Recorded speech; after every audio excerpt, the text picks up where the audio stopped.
All right, we're going to get started, traditionally late, so everybody could sit down.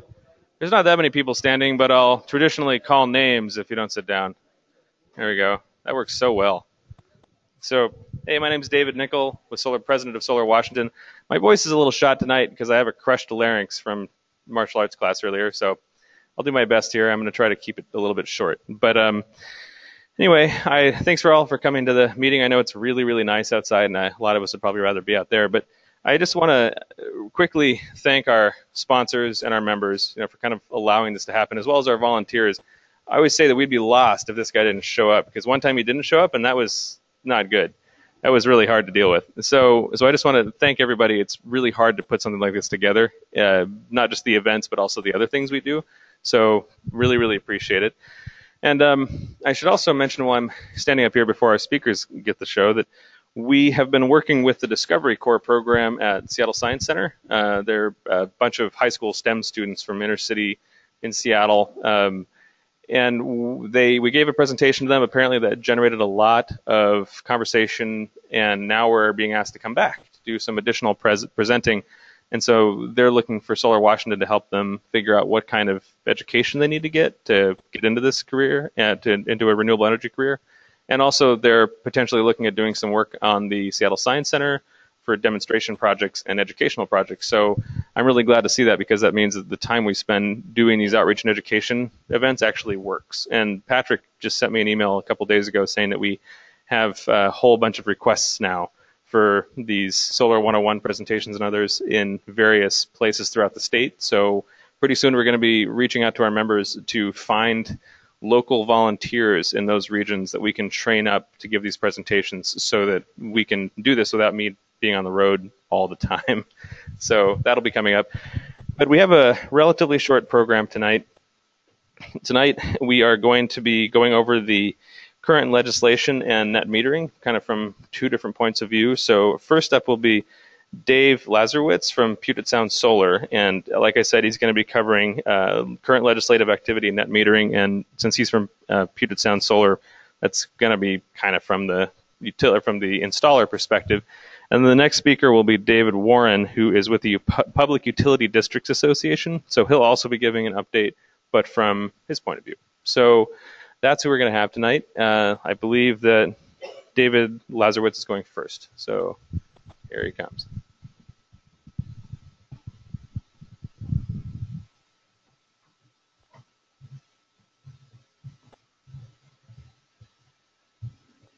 Thanks, David. Can everyone hear me? Okay. I'd like to start by saying I'm actually standing in for Jeremy, who's the owner of Puget Sound Solar, and hopefully I'll be able to do this justice. But he is watching online. He's over at Inner Solar right now in New York, and he's watching online. So if there are some questions that go beyond what I can handle, then he should be able to chime in on those. So I wanted to start with just a session update. We are now in a special session as of last week, and just updating on what's happened and where the different solar bills are at this point. In a nutshell, there were some impasses that we ran into, and so everything's moved on into another 30-day session where we'll see if something can come of that. The solar incentive bill hasn't been able to move forward at this point, and the Republican carbon reduction bill is not moving either. That's Erickson's bill, which included different issues, including running the ferries on natural gas and some nuclear callouts. Neither one of those is moving, and there could be a correlation between the two. Might be kind of a give and take kind of thing where for one to move, the other will need to move as well. So far, this was what we were looking at last meeting, and the red X's are indicate that these different House bills have not moved forward. They did not move out of the special session. They've all been reintroduced, or out of the normal session, but they've all been reintroduced, but it's kind of unknown what's going to happen with those. So the net metering changes, that was all that was actually pulled out of the incentive bill that we were looking at. The incentive program changes, the solar shade control condos, and et cetera have not moved. Right now, what's come out of this is substitute House Bill 1912, and that's what we're watching right now.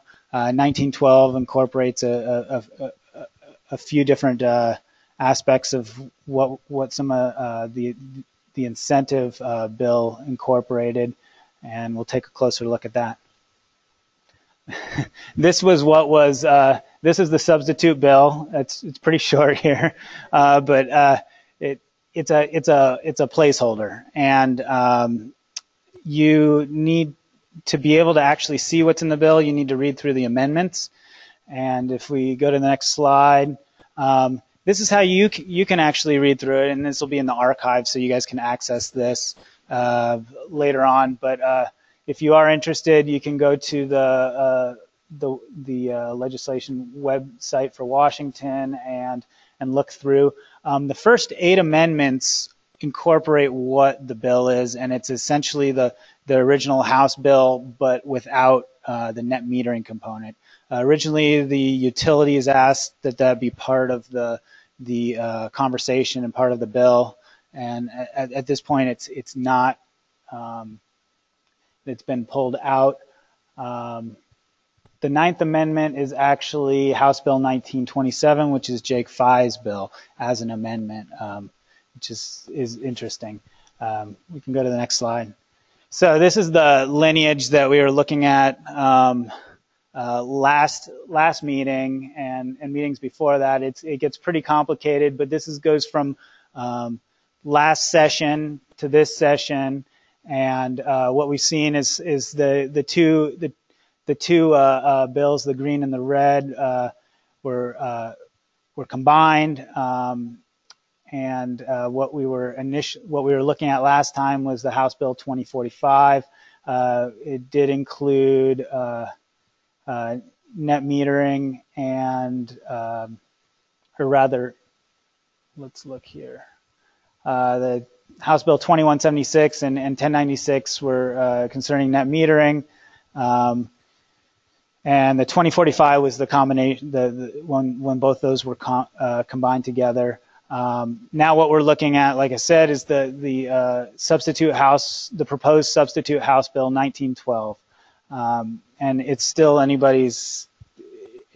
We're not quite sure what's going to happen in the special session. We're optimistic that 1912 will kind of get hashed out, but there's a lot of variables right now as to what the bill actually is and what it'll look like if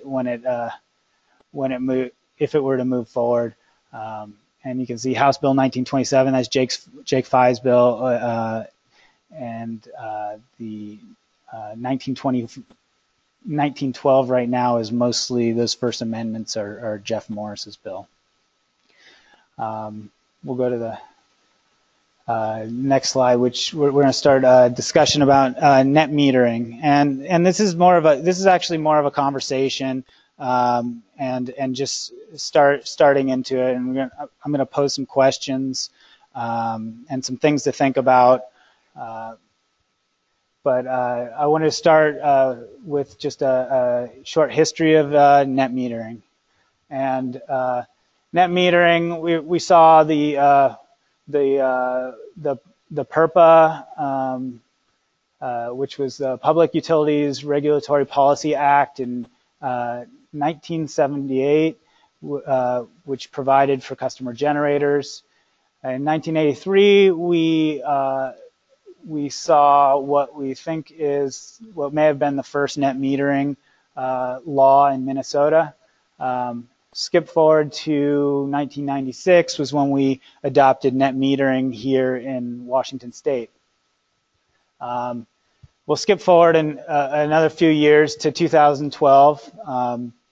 when discussions started, both here and nationally, on cost shifting, and then in 2013 we hit the threshold for some utilities for the net metering cap, which was 0.25%. At that time was 0.25% of peak power demand in 1996 in each one of those utility districts. So it varies from district to district. Then in 2013, there's California AB 327. It kind of opens the door for an alternative to net metering. 2014, Arizona Public Service and Solar City go head-to-head over a proposed $50 solar fee to customers who use distributed generation or produce their own power. 2014, 2015, some utilities start changing the rules, changing their rates and their rate structures and fees for distributed generation. 2014, we raised the minimum net metering threshold from that 0.25% to 0.5% of the peak 1996 load, so allowing for more net metered customers. 2014, we're starting to see some utilities propose changes to the net metering law, and here we are with more of a larger conversation between customer generators and utilities as to net metering in general and the relative cost to the customer or utility.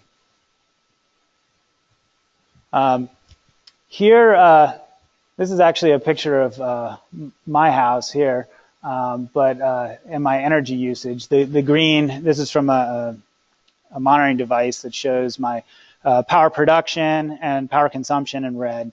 And what it's really illustrating is in the past, and this may have been due to power density and also to the cost of solar,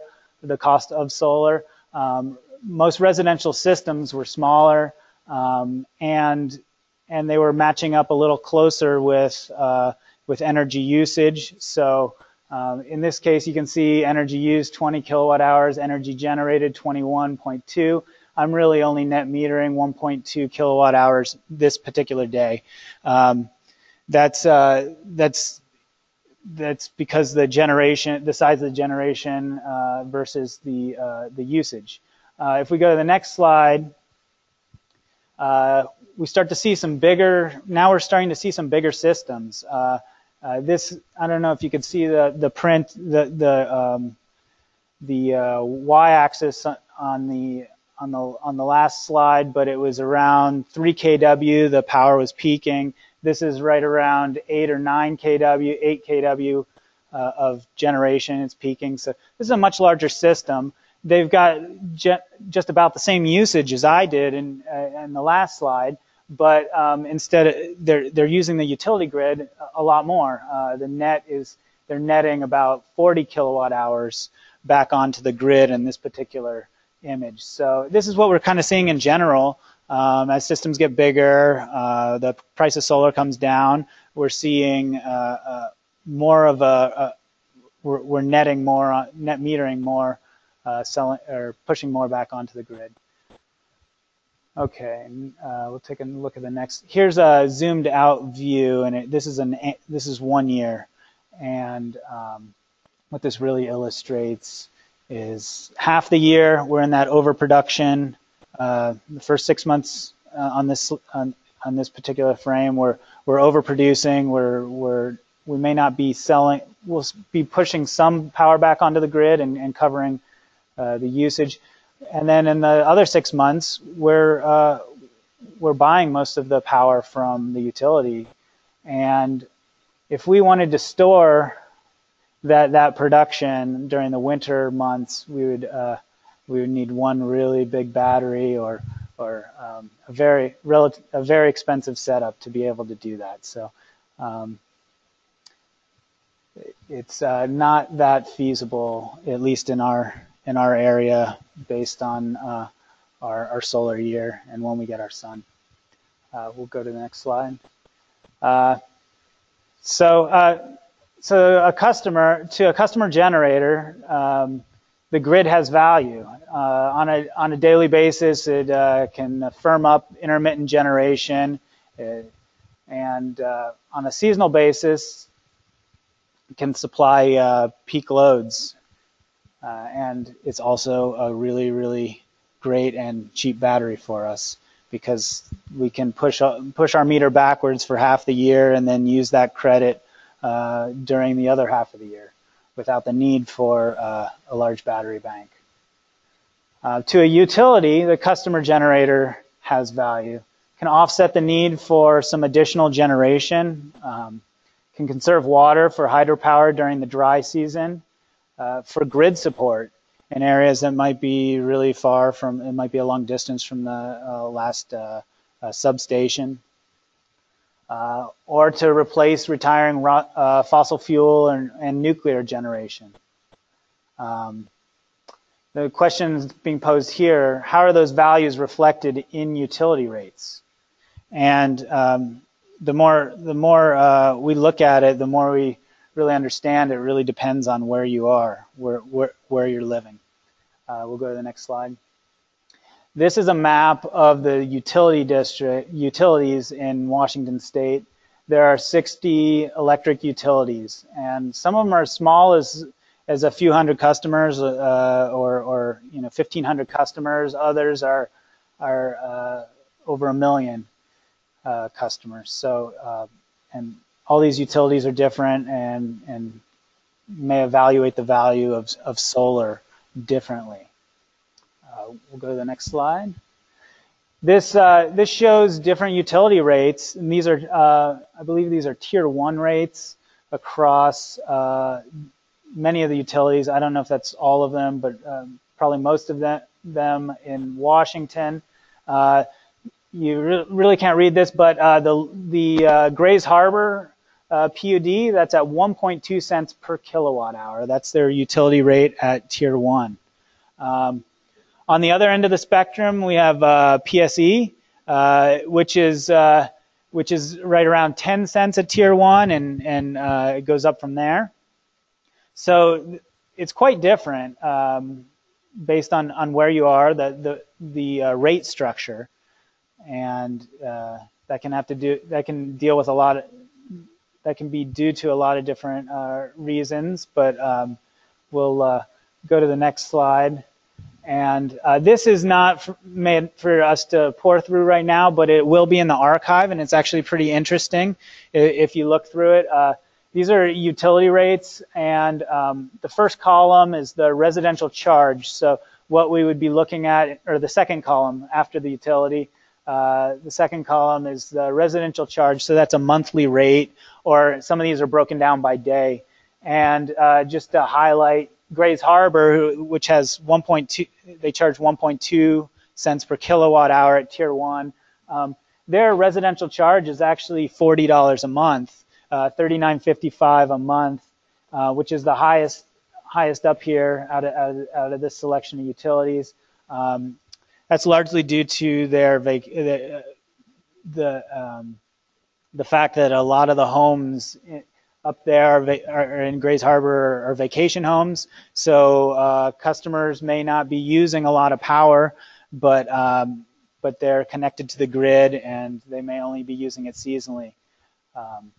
So there's that charge to support the infrastructure. On the other end of the spectrum, there's what was it? Lewis County. They're 30. I think that's the one, 33 cents a day, or Douglas County, right below Grays Harbor, the second one, 33 cents a day. We're talking about, $10 a month, basic service charge. Then the residential rate varies. We looked at that from 1 cent to 13. Also commercial. The one difference in the commercial is the demand. There's a demand rate based on the highest, the peak power that they'll achieve during the month, and can be a sizable fee associated with that. But it's pretty interesting if you want to take a look at it online. We'll go to the next slide.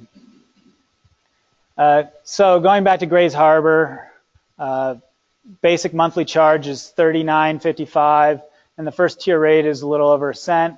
In PSE territory, your basic monthly charge is $7.87. First tier rate is a little over 10 cents.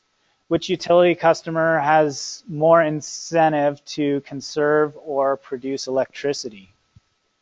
Another example, PSE, where the rates are the highest, considers solar generation to have less value than retail rates. However, in Chelan PUD, rates are very low, I think around 3 or 4 cents a kilowatt hour. Considers solar generation to have more value than retail rates. In short, there's no one-size-fits-all program for customer generation. Chelan, they actually are eager to bring more people on as customer generators, because the more they can offset with solar, the more power they can sell to other utilities and sell elsewhere at a higher rate than they actually charge their customers. So there's value in that. We'll go to the next slide. So there are reasons that utility rates and charges are what they are, and until recently, solar customer generation was not among those factors affecting rates. There's still very little solar in Washington, but if you were designing electricity rates to accommodate a significant amount of solar, what would you consider to be fair and equitable? Also, what would you ask of customers who have reduced their usage through conservation and efficiency?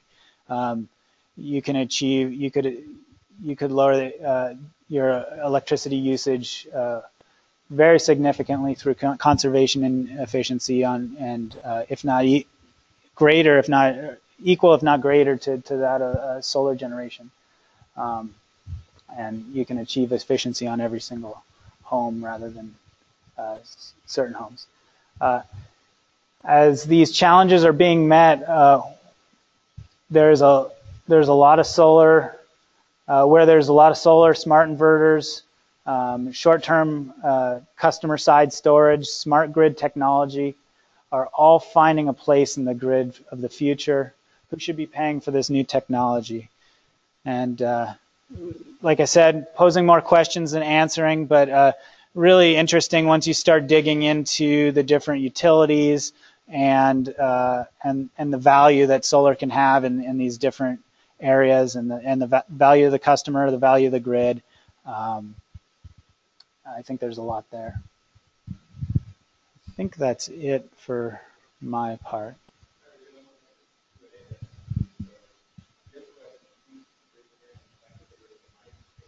People that are on line listening to this as well. Hi. So I asked this question the last meeting as well, but I'm a solar installer, so I just want to make sure for all the people that I'm talking to when they're installing that 54 cents per kilowatt hour rate that's currently in place, that all those versions of the bill that are, I guess they're getting kind of sidelined at the moment, but that is written into the bill that current installed people are going to be grandfathered into that rate, and that they won't be subject to like a rate change. So the bill, the 1912 that's out there right now, we don't have a really clear idea of what it's going to look like afterward, but they just released a fiscal note on it, which actually looked pretty interesting and positive. And in the fiscal note, they actually put together a lot of the different aspects of the bill on one piece of paper, which I thought was helpful. And as it stands, they're really most of the models that I have personally seen continue the program through through 2020 for existing customers. Okay. But if you do have specific questions about it, I would get online and take a look at the amendment there, and also you can dig around, find the fiscal note, and you can see what's being proposed now. Whether or not that's what actually goes through, it's anybody's guess. Okay.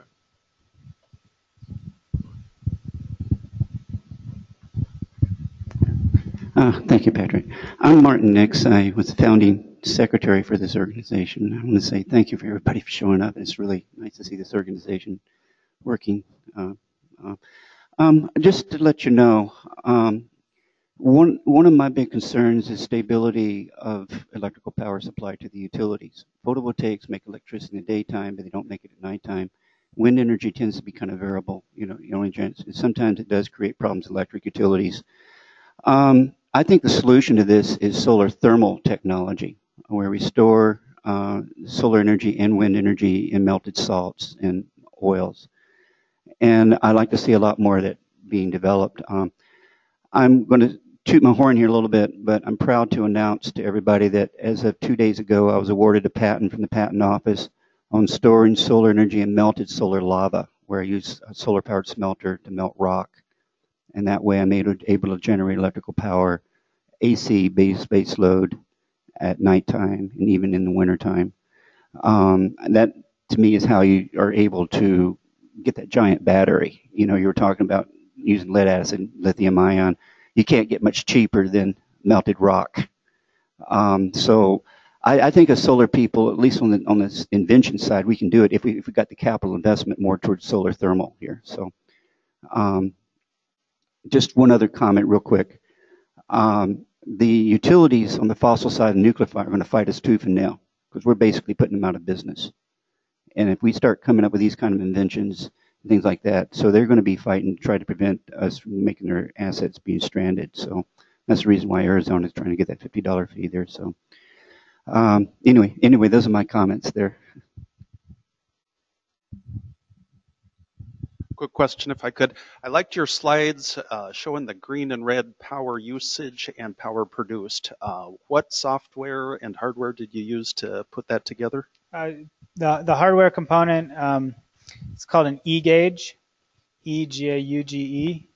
And they use just current transducers to measure current going through wires. And you can put 12 CTs on one E-gauge in your electric panel and monitor 12 different circuits. And this is their web portal to be able to view energy usage.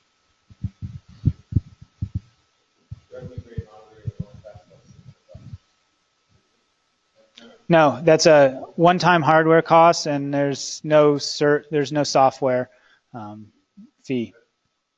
There's some third-party apps where you can view it on a telephone, such.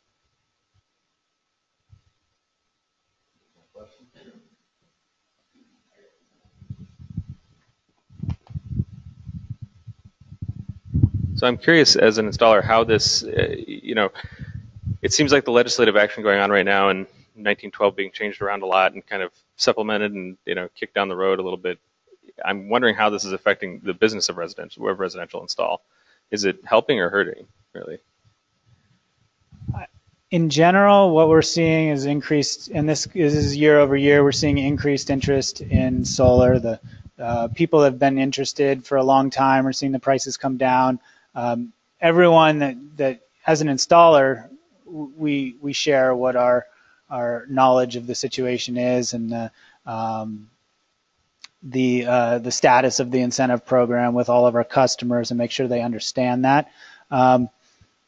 So far, our business is growing, and part of it's seasonal. We generally see a ramp up this time of year, and this, like every other year, has been the same.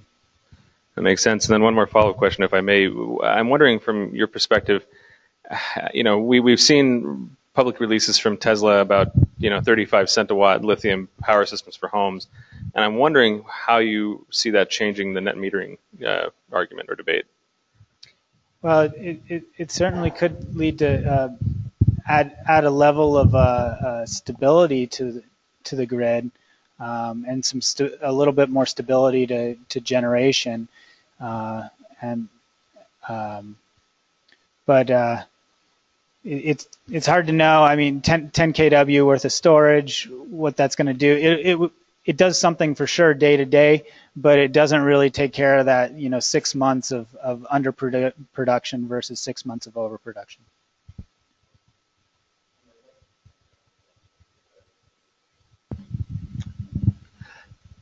So my understanding is that the Washington State solar panels can only account for about 10% of the demand here in the state for solar.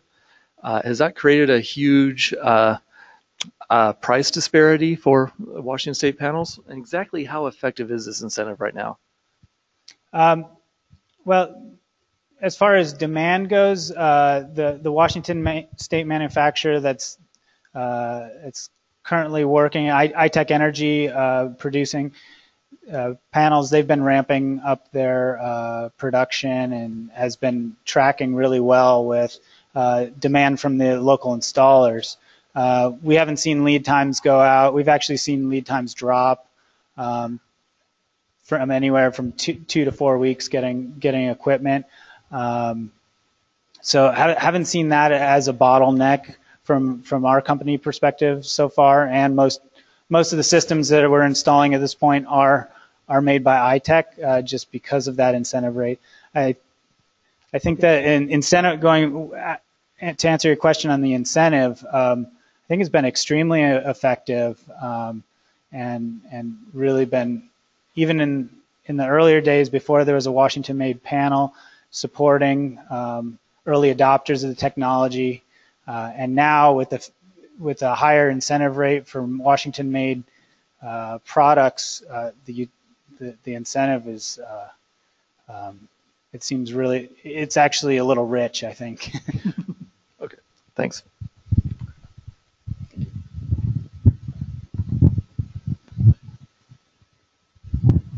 Hi there.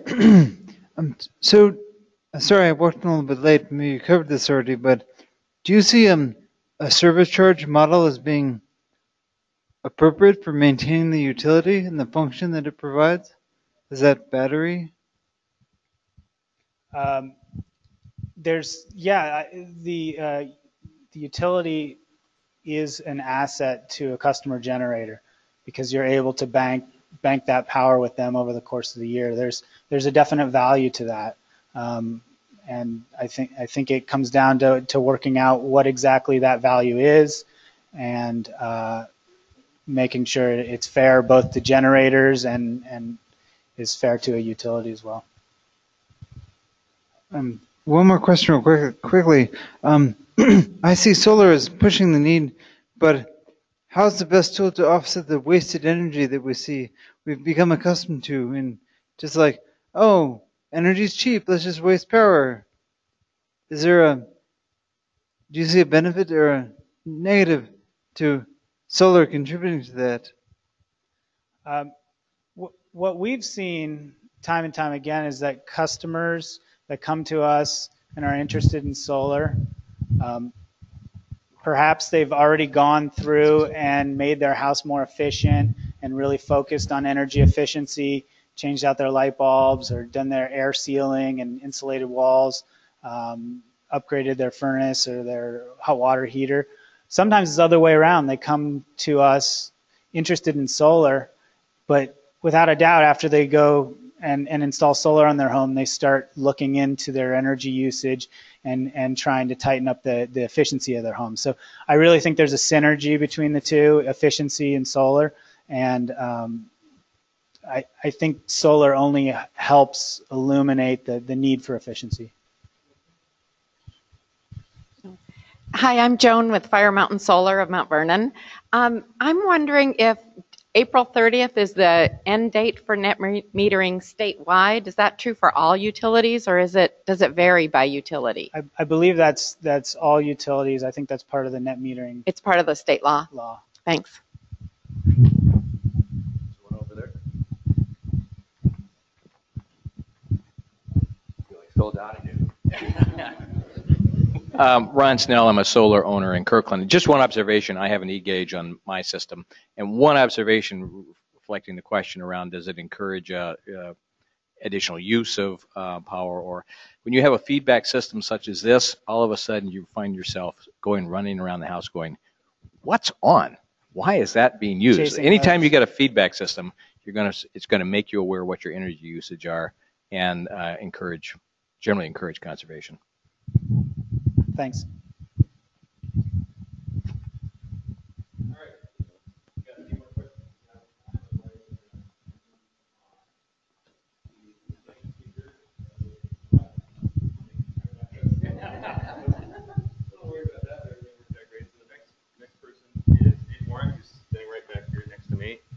I'll just use this. Now, I believe we have any presentation material he's going to use up on the computer. So Dave Warren is with the Public Utility District Association.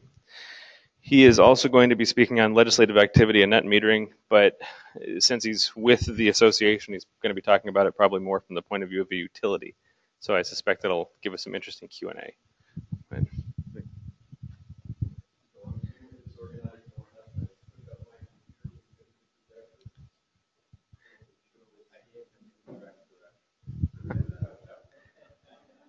I should also point out while we're waiting that one of the questions in the back here was about ITEC and how useful the program has been for ITEC. And one of the things that I wanted to clarify is that their lead times have gone down and their demand has gone up.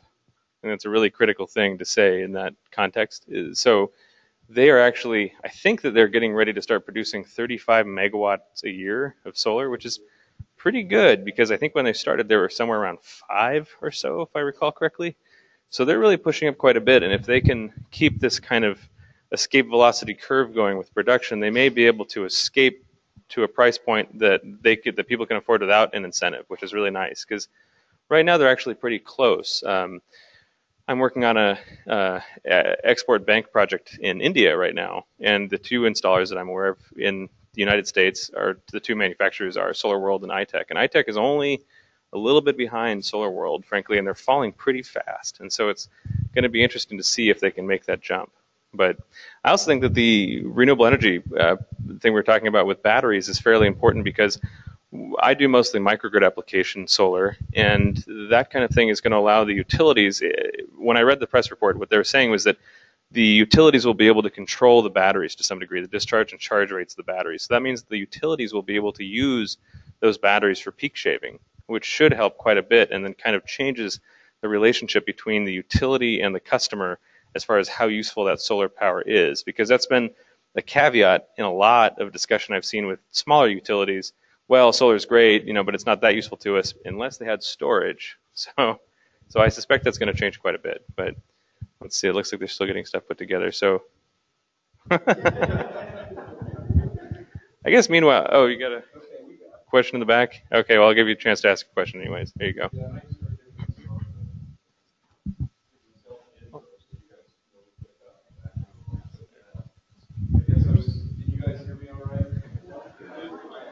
Yeah, we got people online listening too. That's the only way they can hear. I'm going to need to toggle between my presentations, but we'll see if it goes. Hi, I'm Dave Warren. I was told I was here to represent the utility point of view. And I do work for the Washington PUD Association, which represents or has as members all but one of the PUDs in the state, public utility districts, which were created by Initiative 1 to the legislature in 1930. The legislature decided that initiative wasn't a good idea, and it went to the people, and the people voted it in. So we're sort of populist. We have 20, I think, electric utilities that provide electric service around the state. All four corners of the state, our members serve about 20% of the state's customers with what is arguably, and I would win the argument, the cheapest, cleanest power in the United States and probably in the world, except for maybe Hydro-Quebec. We get hydro and nuclear from the Bonneville Power Administration. We have 3 Mid-Columbia dams, 3 Mid-Columbia PUDs that own about 6,000 megawatts of hydro. Our members developed the largest public power owned wind project in the country. In Nine Canyon, they developed the largest public power developed wind project in the country in White Creek, 300 megawatts. All in all, it's a total of about 7,000 megawatts of generation owned by the members, and we take about 20% of the Bonneville system. But for further background, I moved here in the state in 2000. A week later, the prices started to tick upward on the Western grid. And what many called an energy crisis, and what I was one of the first to label as a market manipulation crisis. I moved here to take over the job as the director of the Energy Policy Office at the Department of Commerce. I moved from New Mexico. In New Mexico, I was the executive director of the New Mexico Public Utility Commission, where I brought in, some of you may know Tom Stars, and wrote a net metering rule, had the commission adopted in '97, and I also negotiated what was at the time would have been the world's largest grid-connected photovoltaic project. The world's largest. And the utility did not want it. I was a regulator, so I've seen the utility wars on solar. But you know who actually killed the project? Was the local Solar Energy Association. In New Mexico, the New Mexico Solar Energy Association, who had divorced themselves from the National. Once this project got negotiated, the National tried to come in to get them to join. It was the old guerrilla solar folks, and they were convinced that this was a conspiracy by the utilities to take over and own the distributed generation in the world. I'm telling you, you can go back and look at the newspaper clippings. So once we left office, the New Mexico Commission was constitutionally rearranged. The new commission, at the behest of the utility, finally ended up killing it. But it was the local Solar Energy Association going to the newspapers that ended up killing it. That was in 1998 when it died. The PUC went out of business constitutionally at the end of '98. 30 days later, because the utility asked the new Public Regulation Commission to reconsider the project, so 30 days later it was dead. But the local SEA managed to delay the project long enough that the new commission was able to kill it. I've still got some of the newspaper clippings. The point is, I'm not anti-solar. I fought and I battled for that project for 2 years. It would have been built by Applied Power, who was headquartered at the time in Lacey. I don't know if any of you were around then or know Tim Ball. He built Applied Power into one of the largest solar installation companies in the country and then sold it to Idaho Power, which was a utility, who then sold it to Schott Applied Power. It became Schott Applied Power. But I actually went to work later for Applied Power for a while. So, some background and some history. Okay, so I'm not anti-solar. Some of the things I say may be perceived that way, but they're not. Can you go to a couple more slides? That's not the one I wanted up. That's why. Let me do this. If I can get the other microphone.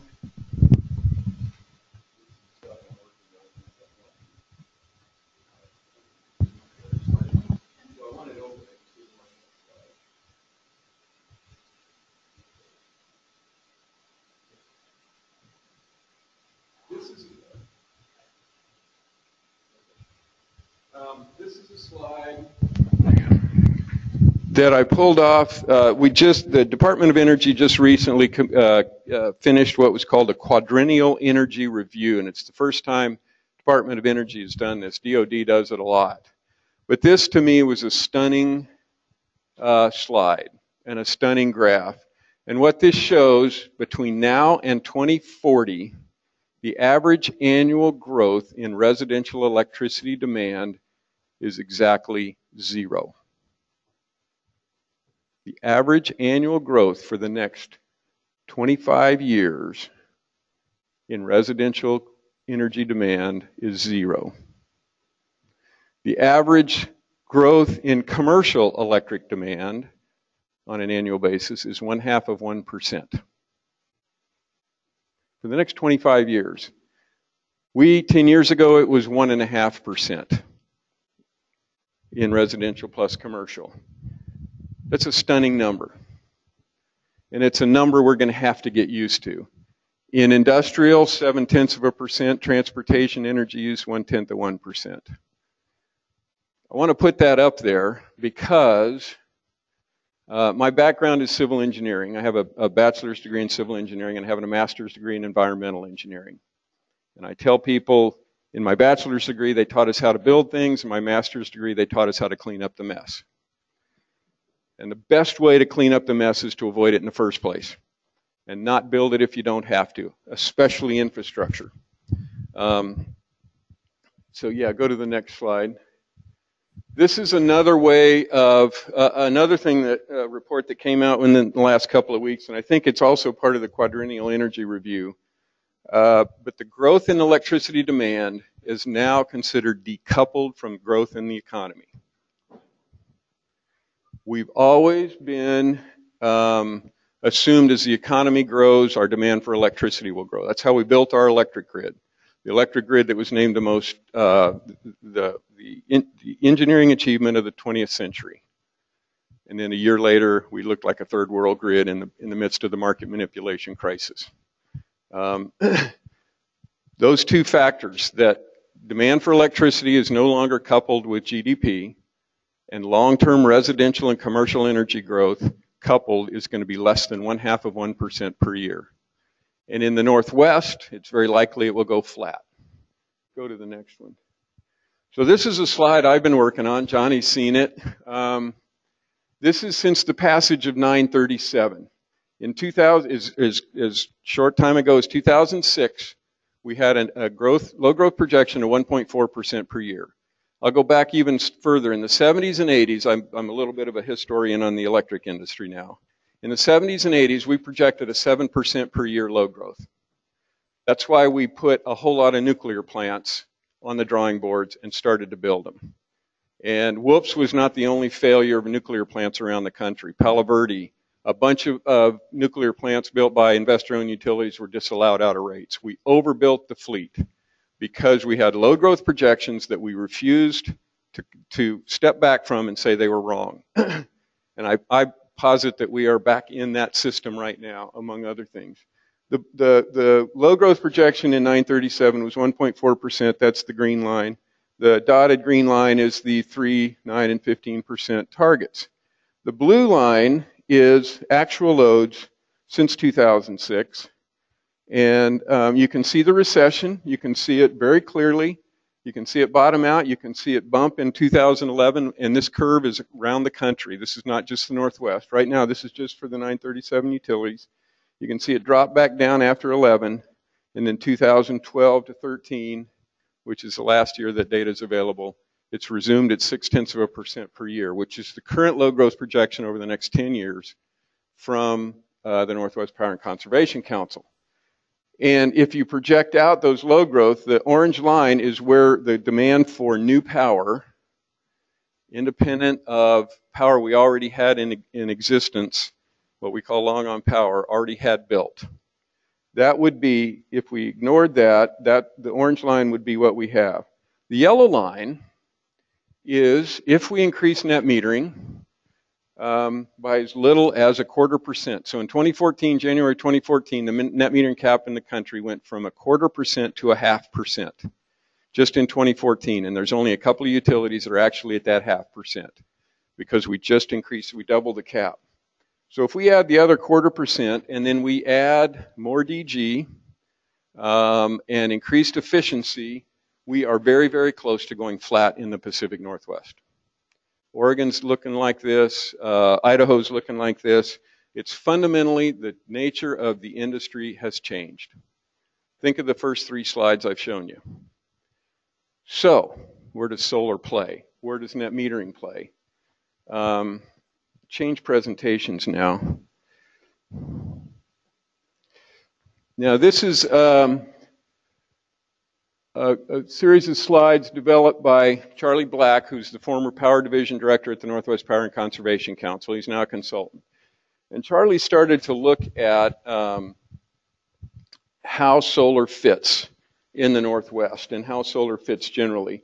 This is the month-to-month use in Honolulu, Hawaii, and you can see the amount of net metered solar generated versus the blue line is the monthly residential use. It very closely matches in Honolulu. Go ahead and flip the next one. Next one.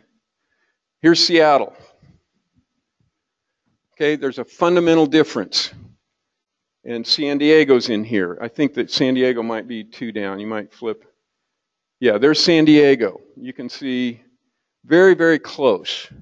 So now go back to Seattle. And what Charlie's pointed out, and I think it makes all the sense in the world, is when we're talking about solar, even if we want to go to storage, we think, oh boy, we can store it overnight and we could go off grid. This doesn't allow that. We have a seasonal imbalance in the Northwest. Not just a diurnal imbalance, but a seasonal imbalance. We would need storage that would take the storage from spring all the way to winter. We have long days in the spring. So there's that mismatch as well. And Charlie's starting to crunch a lot of numbers around this to see how it fits. We have in the Northwest a spring wealth of power. Water flows. This is in the meantime, in the sandwich time between we've turned our electric heaters off, we haven't turned our air conditioning pumps on or air conditioners on yet.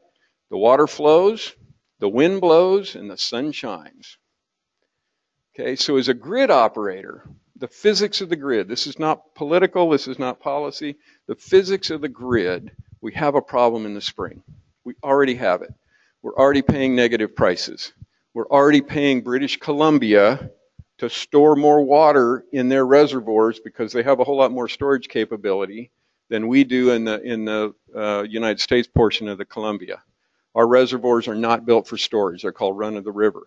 So we send a lot of money to British Columbia now every year to pay negative prices for power to pay people to turn off their generators. Bonneville and the Mid-Columbia PUDs also have Endangered Species Act requirements. They can't gasify. They can't aerate the water. When you send it over the spillway, it aerates the water, and that violates the ESA for dissolved gases. They have to send it through the turbines. When they send it through the turbines, they generate power. The power has no place to go. The physics of the grid is it's instantaneous. A lot of people think an electron travels through the wire. You guys probably know it doesn't. It's like a water system. Somebody turns the faucet on somewhere and takes water out, you have to put water in. It's instantaneous in the grid. Anything that doesn't match that way, you're going to start getting frequency and voltage fluctuations. So in the spring, we've got to pay people to turn off their generation. Who are we going to pay when solar goes on? We can't turn that off. Somebody's got to back off. So Bonneville pays coal and gas generators to turn off, gives them free hydroelectricity. Absolutely free. Those guys love it because they save their fuel costs. They can still deliver power to their customers. They'll take it. The wind developers have actually turned around and sued Bonneville. We're going to exacerbate the problem the more solar we add. I don't know, have you guys seen the duct drawing? Okay, the duct drawing, it's out of California. I don't have a copy handy. But the duct drawing shows that's also a spring shot, a spring day, when it's looking at it, trying to understand, because California is now having power quality problems from the massive amounts of solar that's been deployed, and in random locations, because it's sold like used cars under by leasing companies. It's not sold understanding the physics of the distribution system and where it might be valued and where it's not, or where it might be oversupplied. But the duct drawing shows as California adds more and more solar on during the day, the power the utility has to provide shrinks. Okay, but looked at from the utility side, so the drawing goes here in the morning and then comes down as power is generated by the solar units, and the utility is supplying less and less. Sort of like that. Leave it like that. I can use this. Oh, you got the duct drawing. Okay. There. Yeah, any of them. This is the duct drawing. So, so what California is showing is the more solar is added by 2020, and this is usually on a March day, spring day, March or April, California, as solar generates, the utility is having to ship this much power. So at 5, 6 in the morning, when solar's not generating, it's supplying power. Supplies less and less as solar comes on. And then at 3 to 4 o'clock in the afternoon, they're predicting a huge ramp. Solar quits generating at 5 o'clock. Residential load in California is highest between 6 and 7 o'clock. Air conditioners are still on. People come home from work. They turn on their stoves. They turn on everything else. That solar does not do one thing about shrinking this peak, the duck's head. And this is the issue that people are trying to deal with. There are some papers out about mellowing out the duck's head, but not shrinking it, and not evening it out. The other concern is this ramp. That is something on the order of, they predict around 13,000 megawatts, 14,000 megawatts in 2020 in a matter of 2 hours. The physics of that are just awesome. And right now they cannot be accomplished. General Electric is redesigning their gas turbines to be able to turn on that fast, that hard. California is looking at a very, very serious situation in 2020. Now they've got some utility scale PV coming on. They've got a whole lot of residential rooftop and commercial rooftop. But this is a physics issue again. It's not a political issue. They don't know what they're going to do. They're scrambling to try and figure this out. Yes?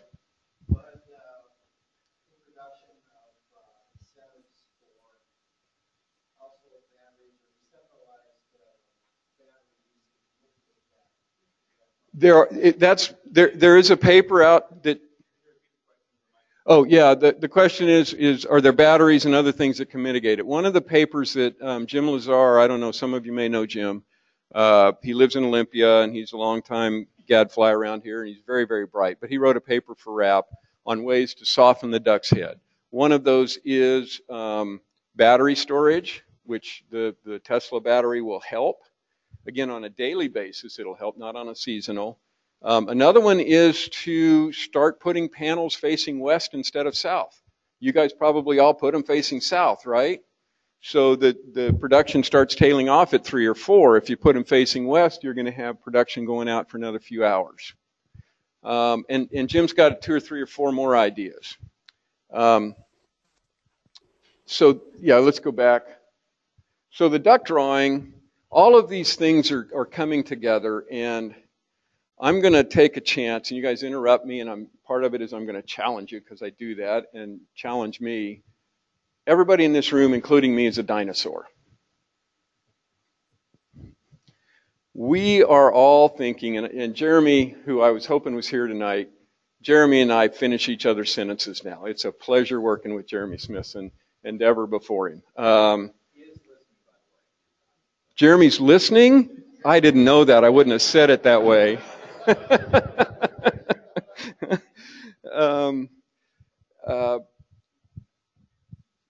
We're facing innovation at a pace that certainly I did not expect to see, that probably Jeremy did not expect to see, that most of you did not expect to see. So in the last 3 weeks,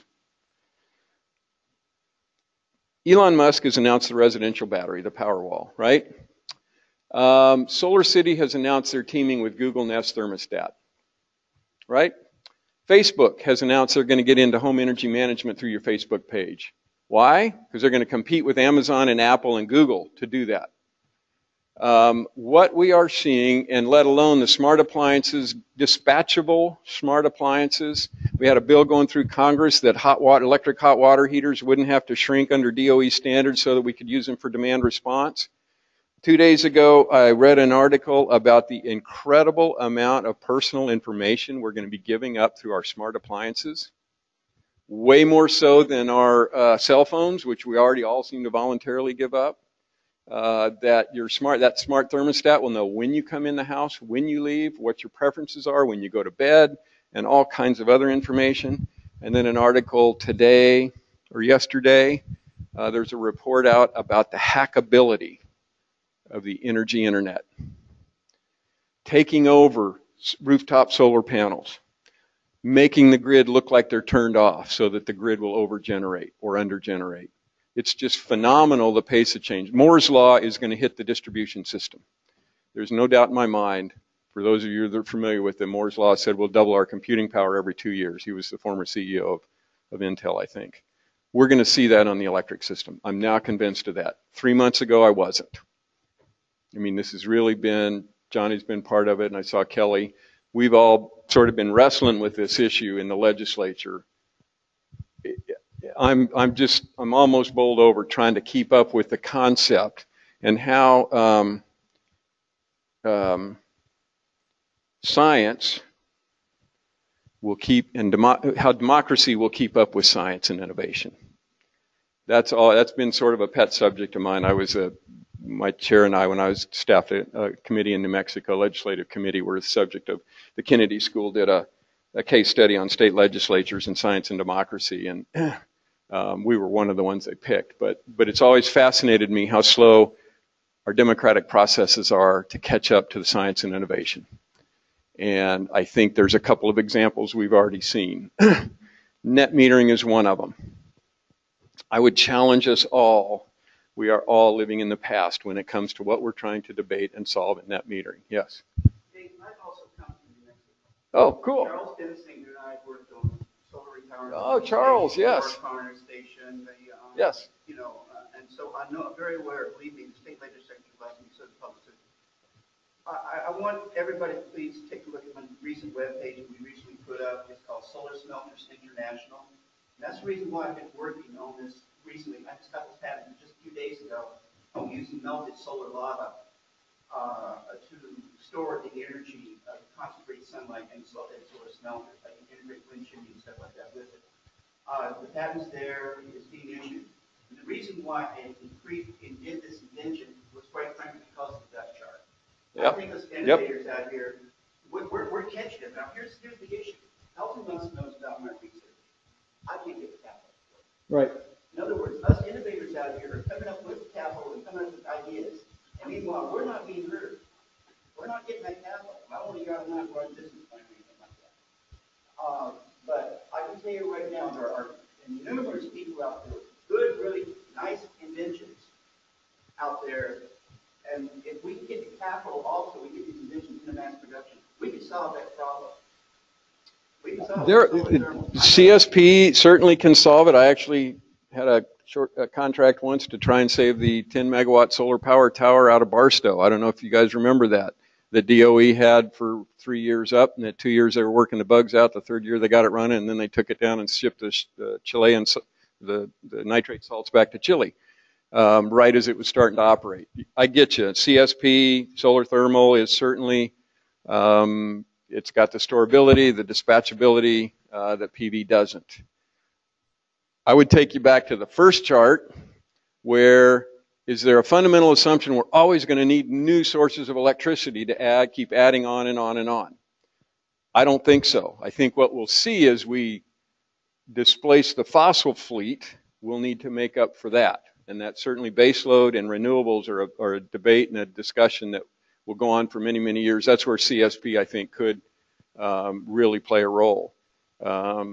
I think we're probably 10 years out before we're going to see wholesale replacement of coal power needing to come, partly because as we retire, the old philosophy, I think, was, well, gee, we're going to retire these coal plants. We're going to need a lot of new energy to replace them. I would posit that we may not. We're all captive of these assumptions that were built on our past. And I think the paradigm shift that we're undergoing now, that we're not yet aware of, is huge. And I heard, I think some of you that were at which solar meeting was it last April that Tom Starr spoke at? Yeah, Solar Summit.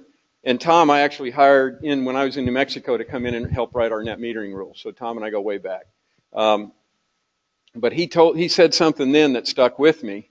He said, you solar people, and he's one of them, need to get past the idea that this is now just a panel and an inverter. This is an integrated system.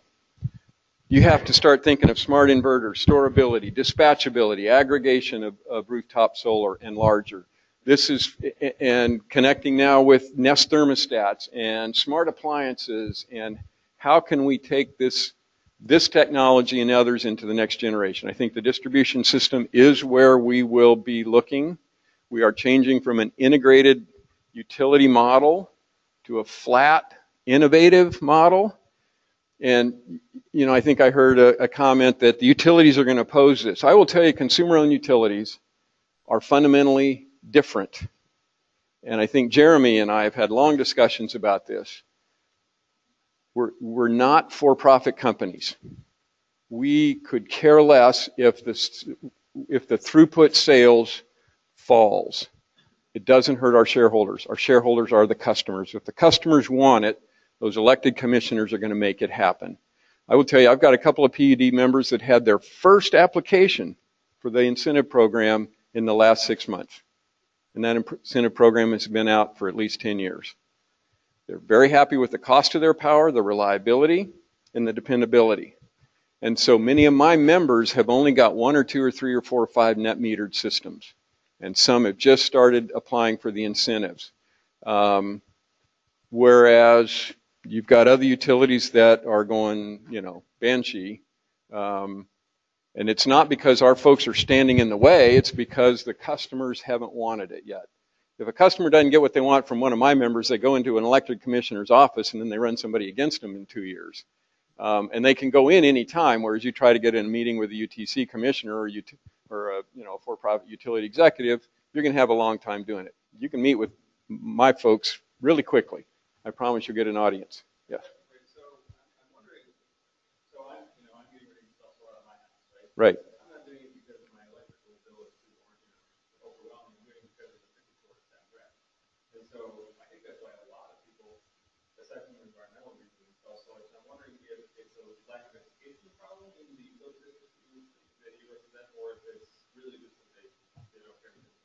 I think it's a combination of production.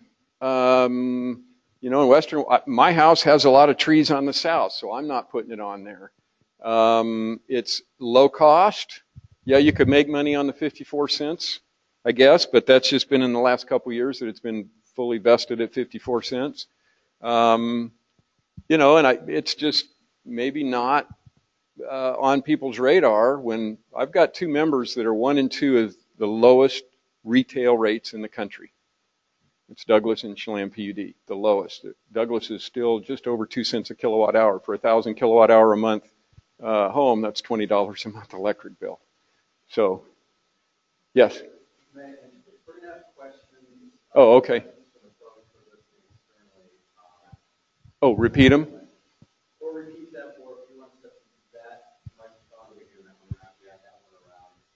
Yeah, okay. We can leave that up and let's. Or save the questions. Yeah, I kind of do a free form. Sure.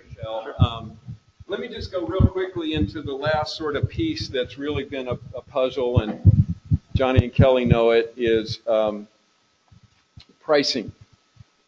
So you guys have heard there are these huge wars in California and Arizona and Colorado and other states over net metering and the fixed cost charged by a utility. And I'm telling you and me and our members, get over it. This is fundamentally an argument that's now a decade old.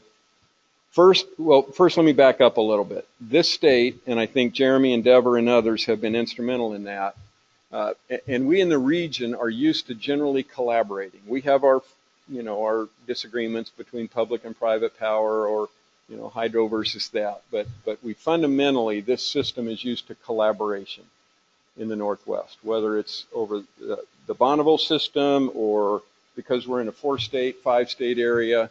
And so this whole pricing argument and net metering, again, is all just about the rooftop panel.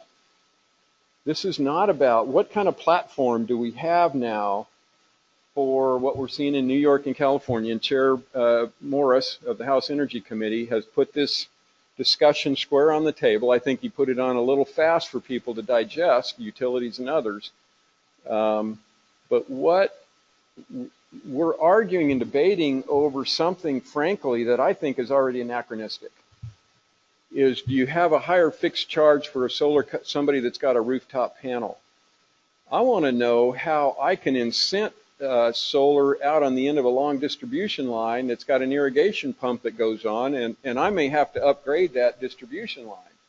I want to know how on a weak distribution feeder we can study the system and make it valuable for the customer to add rooftop solar. And conversely, if I've got an overloaded system that adding more solar to it's going to backfeed through the substation and require a substation upgrade, I want to disincent that.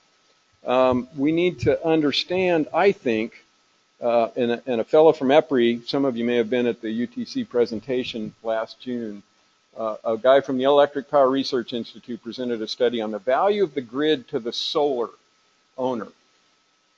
And you installers know what a battery bank costs, right? In the old days, 20, 30,000, to be completely off grid. And I priced one once in New Mexico because I had a line extension versus a full solar system. And I did a very expensive line extension because the grid provided value at a cheaper cost than that battery bank would have cost me. So, but his point was every distribution feeder is like a snowflake. And that stuck in my head. This is not something that we can plan on a mass level. I don't anymore believe now that we can come up with one cost for every solar customer. What if that solar customer also has a residential EV charging station and agrees to provide two-way flow out of that battery? What if we've got, I read about a couple of months ago, at my alma mater, University of New Mexico, 3 students came up with components out of a Radio Shack where they can aggregate residential rooftop solar 3 or 4 units and dispatch it on call of the utility for $1,000, a controller that they bought components out of Radio Shack. I think we're fundamentally at that point. And so shouldn't we be figuring out a much more robust pricing system, costs and benefits for all of these technologies? Because I think if we get locked into just, gee, I've got a rooftop panel and I don't want to pay more than $10 a month, but I want the value of that grid. But oh, what happens if I want to put my EV, allow that to be available to the utility, or my hot water heater to be dispatched on what we call demand response? There may be more value that customer could bring. And maybe the grid is worth $20 a month, but all of their Internet of Things on their house may be worth $50 a month to me, or maybe it's on call. Now, part and parcel to that is somebody asked the question earlier: is that if the 54 cents goes down, do people that build right now get the full 54 cents? Or are they going to be part of are they going to get it decreased? One of the issues there, and the utilities are split on that, but my point is, there's a billing system and billing software that has to be changed. You have to think top to bottom on utility operations. It's not a big bad utility. It costs a lot of money to change billing software. But the more levels of different kinds of customers you have, it's more expensive for the utility to try and track it or to rewrite the software to send the bills out. And I think this is just the tip of the iceberg on that, as well as this new innovation takes us over. We're going to have to figure out how to set up a billing system that is fundamentally different than we are today. So sort of what I'm asking, and it's interesting because Jeremy and I have a lot of these talks, is shouldn't the solar industry be partnering with the utilities to help everyone, all sides, learn how to do this and adapt fast, rapidly, and as partners? Because the more there's a perceived adversarial nature to the relationship, the more we all lose, because we will not be able to adapt fast enough. It's hard enough in our democratic process. We spent 3 years on this solar bill. I think most of the parties agree with where we want to be, but that's one of the issues, is how do we come up with this cost system? Well, you're killing that metering. No, we won't. We're trying to open the door up to innovation, but we're all kind of locked in these things of, well, let's just get more solar out. Well, why do we need more solar? What does more solar mean, given some of these graphs? What does it mean when Seattle's got a curve like this? Should we promote storage? Should we promote storage on utility scale, or should we promote it on the residential scale? Should we allow third-party owners in with random deployment that's going to affect power quality maybe in ways that we could mitigate if the utilities and the solar industry were working together to identify places on the distribution system where solar would bring huge value?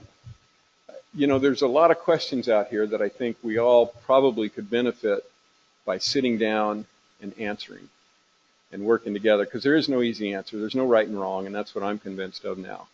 There is not a right and wrong. The utilities aren't demons, and the solar advocates aren't, you know, trying to disrupt and kill the utilities. It's not going to happen. We're not going to get rid of wires, at least, you know, in my working lifetime. It's just not going to happen. There's too much reliability.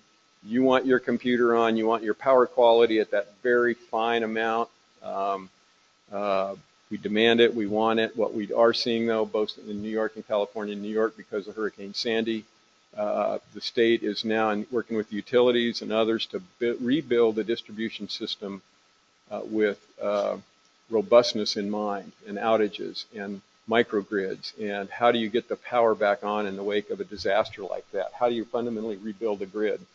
And those are the kinds of questions I think we all need to put our head together and work together on, and not get caught in some of these things that whatever side you're on, you perceive as, you know, trying to kill the other side, politically or not.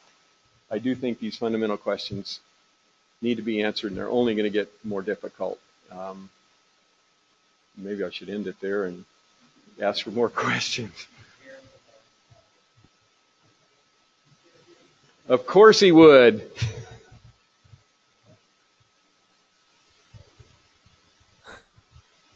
Hello. Jeremy, the floor is yours if you want it. Okay, just have a follow-up comment for Dave. Thanks, Dave, for that presentation, fleshing out some of those dilemmas that we're all facing. I'm here in Brooklyn, and for a one-day conference. Okay, we do have a question. And what is your the opinion of utility-owned customer-sited rooftop PV? Could that be a way for utilities and solar industry to work together to increase solar penetration and also increase locational value of solar? Absolutely, and I think the other value it brings is, no matter what side of the debate you're on, the low-income customer and multifamily dwellings are out of the market right now. You know, the solar leasing companies say we bring it to more income levels, but they still look at the credit and they still look at your discretionary income.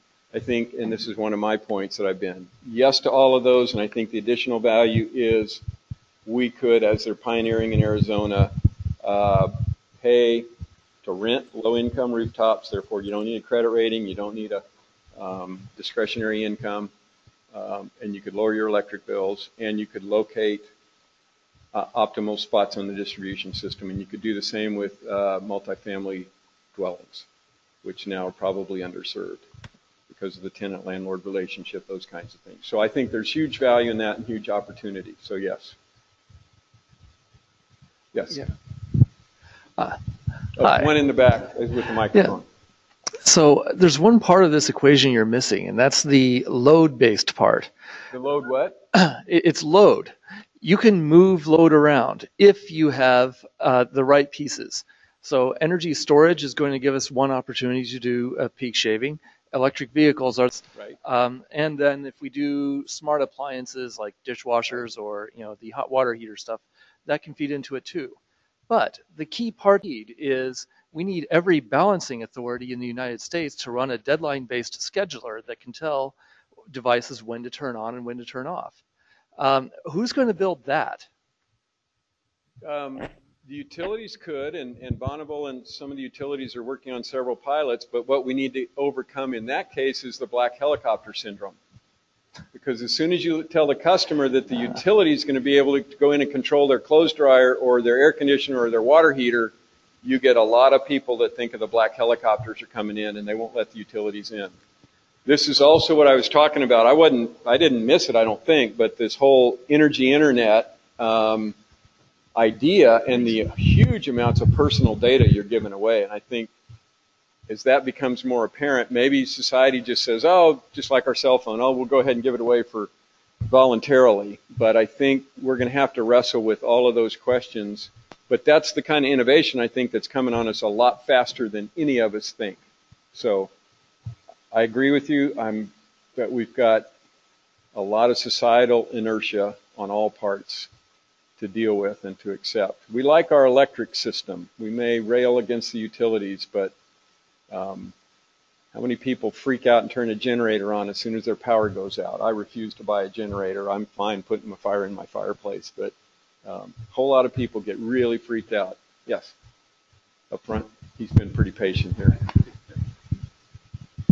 I went to UNM also, engineering school. I'm sorry? I went to UNM also, University of Mexico. Cool. And, you know, you've got me on my passion, solar thermal technology. I mean, we can solve this problem, electrical supply and load and stuff.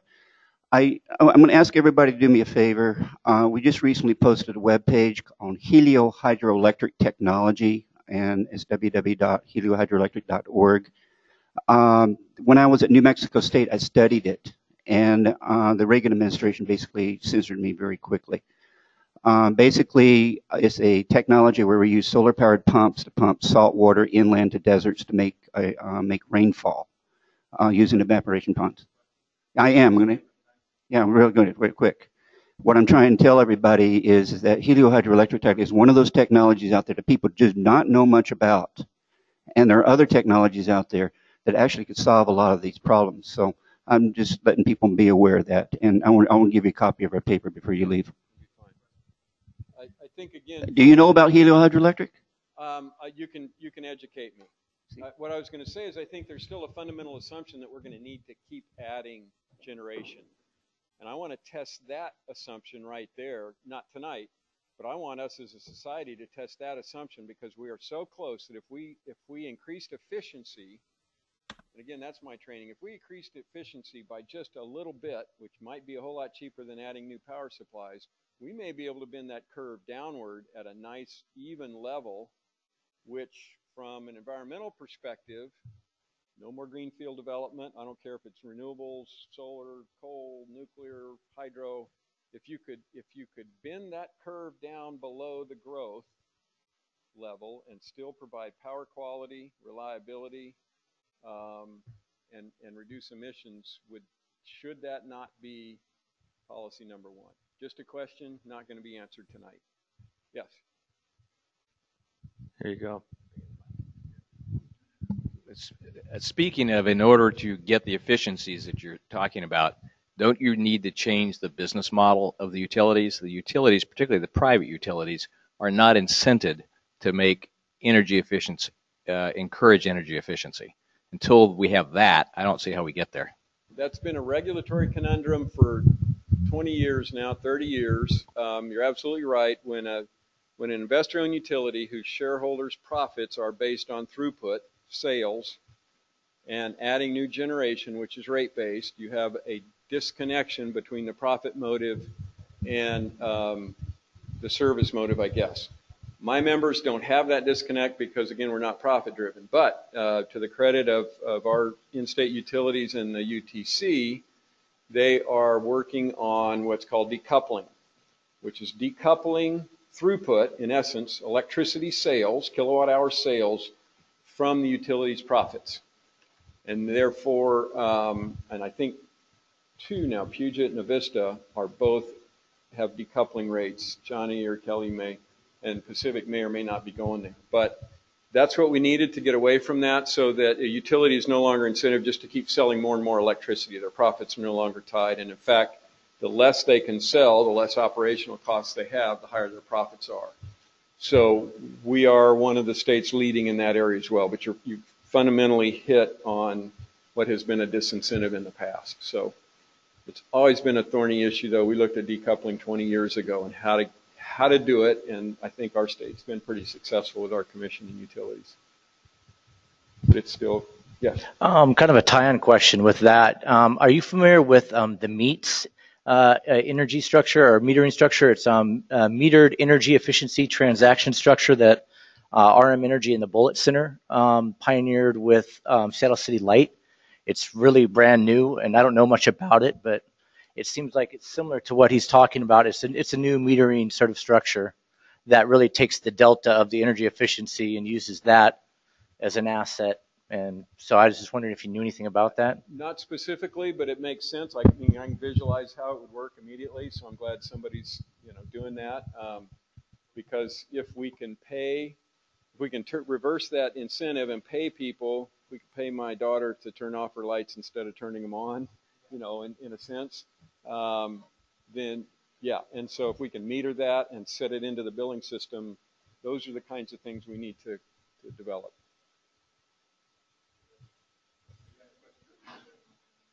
Okay.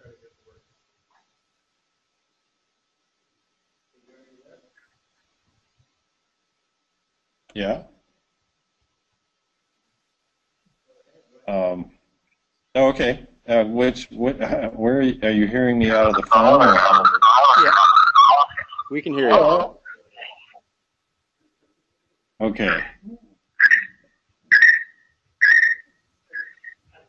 We hear birds. You still there?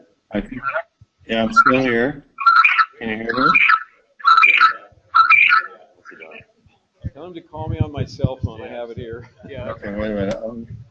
All right. Meanwhile, I saw a hand in the back.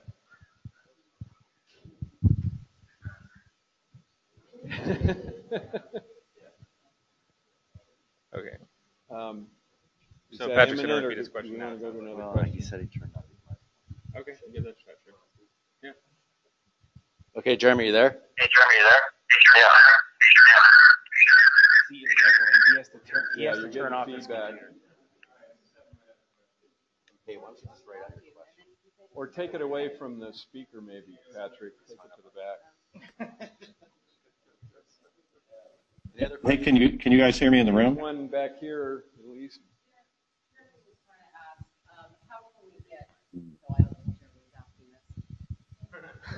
You can still say that. He's not here. One of the common objections or resistance targets that I get as a solar salesperson is that it's just not affordable to enough people. So if you and it's not accessible. People want to participate in this solar revolution. Everybody's looking at Tesla's Powerwall on Facebook, and what can someone do if they're a apartment dweller? Wouldn't be buying a Tesla in the near term. Can't put solar on their own house, but would like to access it somehow. I run into this problem as a part-time driver of an electric vehicle. I live in an apartment. I can't charge it at will. I have to look for charging stations, and these funky progressive neighborhoods that I circulate in, Ballard and Fremont, they just really don't have as many EV charging stations as your average community college town in Texas, I have to say. When I go searching, I see there's a lot more proliferation in places you wouldn't expect it. So EVs, solar, this revolution that's sort of top of everyone's mind. How do we bring that to people? Because just as your customers are interested, in the products that we offer, how do we as a general society just make that accessible to all the participants in the society? So I guess my first question back would be, to what end? What is the purpose? If it's why would this person want solar that can't get it? Is it because their neighbor has it and they want to be like their neighbor? In fact, the single biggest reason, I think Harvard did the study, that people built solar was so their neighbors could see it on their roof. Serious. I am, yeah. Okay, so I think that solar and EVs, they solve a problem that a lot of people... Solar and EVs and alternative energy and renewable energy solves a problem that people see as a as a spectator of the news, catastrophic climate change, pollution, just looking for, alternatives. And so I think that people want choices, and they never really thought they had a choice when it came to the way they drove themselves around or what they drove themselves around in, and they're being offered that. And they never thought they really had a choice in what kind of power they could choose. They can pick and choose. And so if those are your customers and we have this problem, let's just pick, one at random, climate chaos of 400 parts per million of carbon in the atmosphere. If there's a way to solve it, people look for an easy way to do that and go through the options. Solar is one of them. So why would they want it? I think people want it more. They want it. They want it badly because they feel like it will solve a problem. The inhibitors are finances. It's not doable for them. They're not being presented the options. And as a salesperson, I'd like to be able to present those options to them, not just one or two, but 3 viable options for people to solve problems using their pocketbook. Right. All valid. I guess my answer would be money, money, and money. Solar is still the most expensive generation choice in what we call the resource stack. The only reason it's grown here is because it's getting paid the richest incentive in the country at 54 cents a kilowatt hour. When you put it on one of my member utilities in their system, your emissions reduction is 0, because my members have very few emissions, virtually none. So there's a perception and there's a reality. And again, I also spent 7 years at a research institute, so I always test my theories, but I also challenge them. And so I'm, in a sense, sort of challenging your question, but also trying to answer it. There's sort of an emotional draw to solar. Anytime you see renewable energy, almost invariably you'll see a solar panel. And I've been very close to this for 20 years. It's a sexy, people do it because their neighbors want to see it on their rooftop, but it's incredibly expensive. And if the Chinese weren't flooding the market and subsidizing the market and sending a lot of probably cheap products over, it would still be a whole lot more expensive than it is. Given the duck drawing or the Seattle, are they really solving the problem by putting it on their rooftop? Part of the debate I had in New Mexico on this, I actually had some installers say that they could install rooftop cheaper, and this was a 5 megawatt project, cheaper on rooftops than I could in a greenfield lining up 500 kW on panels on a 500 kilowatt inverter, line them up and spit them out, literally. They had no concept of financing. I said, you really mean to tell me you can climb on 2,500 rooftops and put 2 kilowatts per rooftop cheaper than I can line up 5 megawatts of panels on a greenfield? And they said, yes, we can. It was just stunning because they had no concept of the homeowner's cost. Either it's an opportunity cost for capital that they put out or an interest cost if they paid it over time. So is that the most efficient way to reduce emissions? Is it the most efficient way to solve the problem? I would say no. Just straight and analytic response. But people like it and they want it and they perceive it as a solution. So we're trying to make that happen, but I think people need to realize the true cost. I once gave a talk on the environmental impacts of every single kind of generation, from coal to wind to solar. And I got screamed at by advocates from every single type after the talk, because I dared to say solar had environmental impacts from the manufacturing process and high energy intensity and a lot of toxic hazardous waste out of, at that time, 15, 20 years ago, and still does. I mean, you look at some of the waste out of the Chinese factories, and it's just horrible, and some of the impurities. Wind has concrete and steel, and greenfield development. Coal has it, every single form. It's the laws of physics. It's the law of entropy. And the best way to mitigate environmental impacts is not to build something in the first place. And that's why I say, shouldn't efficiency be at the top of our resource stack? So I don't know the answer to your question. I think part of what we're posing is utility-owned solar on rooftops of people that can't afford it would be a partial solution to that.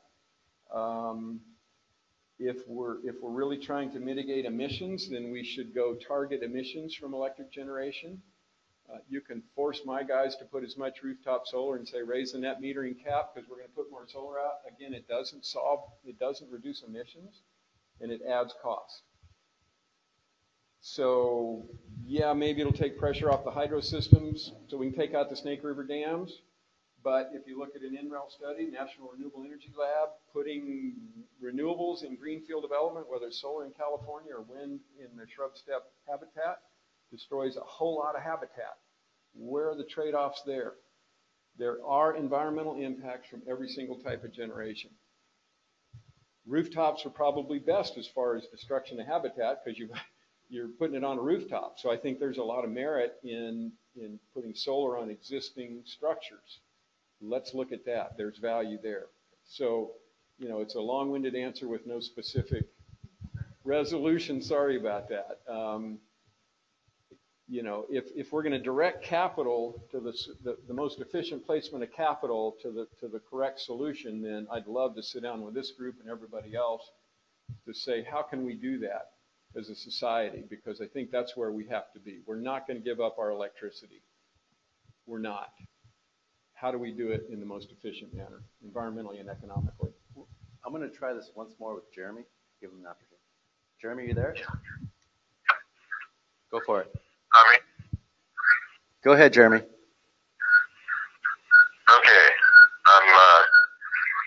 I'm speaking from a closet in Brooklyn, so I don't echo through the computer.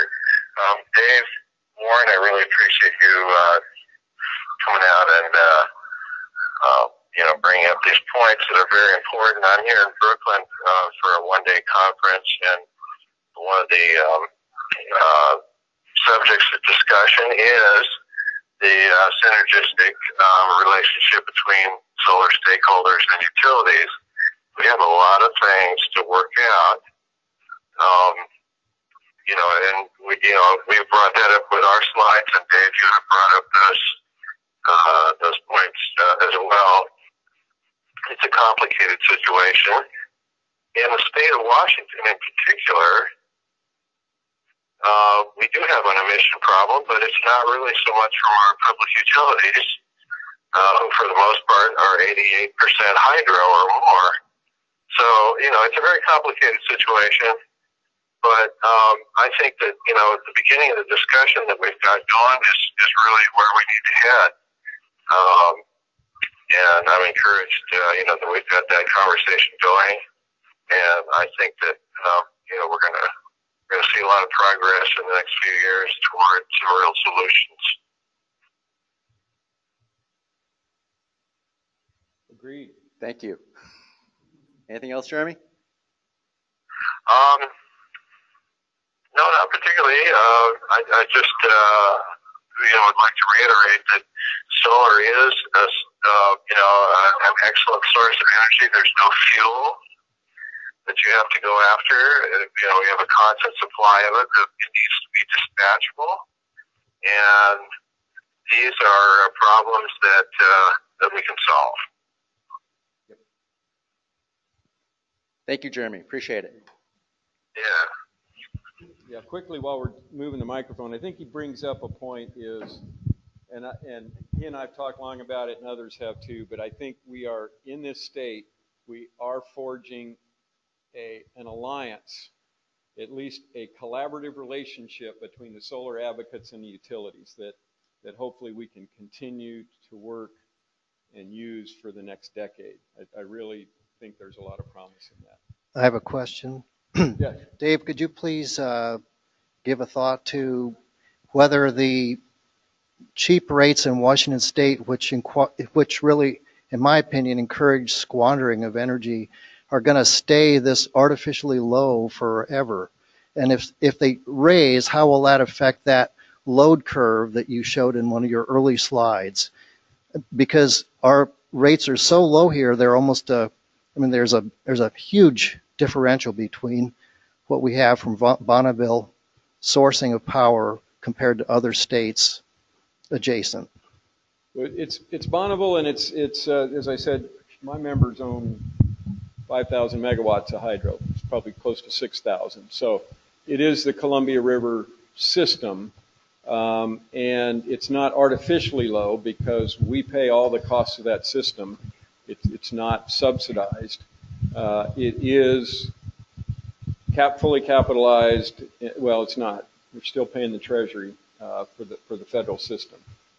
As to your question, I think where that cost curve will shift, and that's why I think efficiency ought to be put first in the stack, is in the Bonneville system, there's what's called Tier 1 power, which is the firm power of the Bonneville system.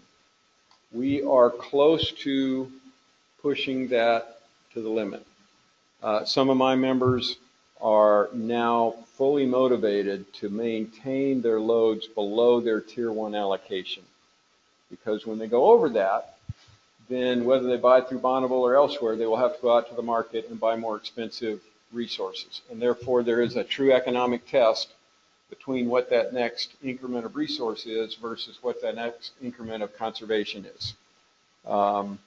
And independent of whether that's renewable or non-renewable resource, there is that economic test. And so the fact that it is low, not artificially, but the fact that it is 3-cent power versus 5 or 6 or 7 cent power once they grow out of that gives them a huge financial incentive to maintain their loads below their Tier 1 allocation. So I wouldn't call it artificially low, but I would say there's a big economic driver once you get out of that and the cost. And that's why I'm suggesting let's motivate efficiency. We'll work with customers because in my folks' case, putting solar out will help us stay underneath that Tier 1 allocation. Okay, because we're energy based. If on an annual basis, that will help us stay under Tier 1 allocation. What we need to do better at, though, I think, is to marry the resources we're adding to the pattern of the hydro system. So we really need to figure out how to add resources in the fall and winter when the hydro system is lowered, when Bonneville has to go out and buy a little bit of power, somewhere between 4 and 15%, depending on the water year. And so in the winter, when the reservoirs are drafted, that's when we need to, that's that seasonal disconnect between solar and wind, frankly, and hydro. They're all sort of spring loaded, and the fall and winter.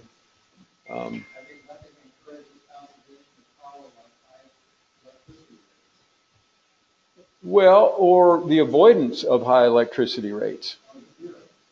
Yeah. And so when, our folks are we're customer owned, we're consumer owned. So it's the ratepayer that's saying, here's the decisions you need to make on my behalf. And so if they're looking at higher cost power in the next increment, they might think twice about, burning incandescent light bulbs or whatever it may be. So, but right now it's not there because we haven't had, well, at least our members, some have had to increase their rates because they're seeing server farms come out, companies like our clean energy. So we're in the mid-seas, Grand PUD, for instance, is seeing steep load growth curves. We don't know what the marijuana grow operations are going to do, frankly. That's a huge unknown right now, whether you grow them indoors or outdoors. And Pacific PUD, for instance, is looking at going from a 20 average megawatt year-round load to one set of warehouses may add 20 to 40 megawatts.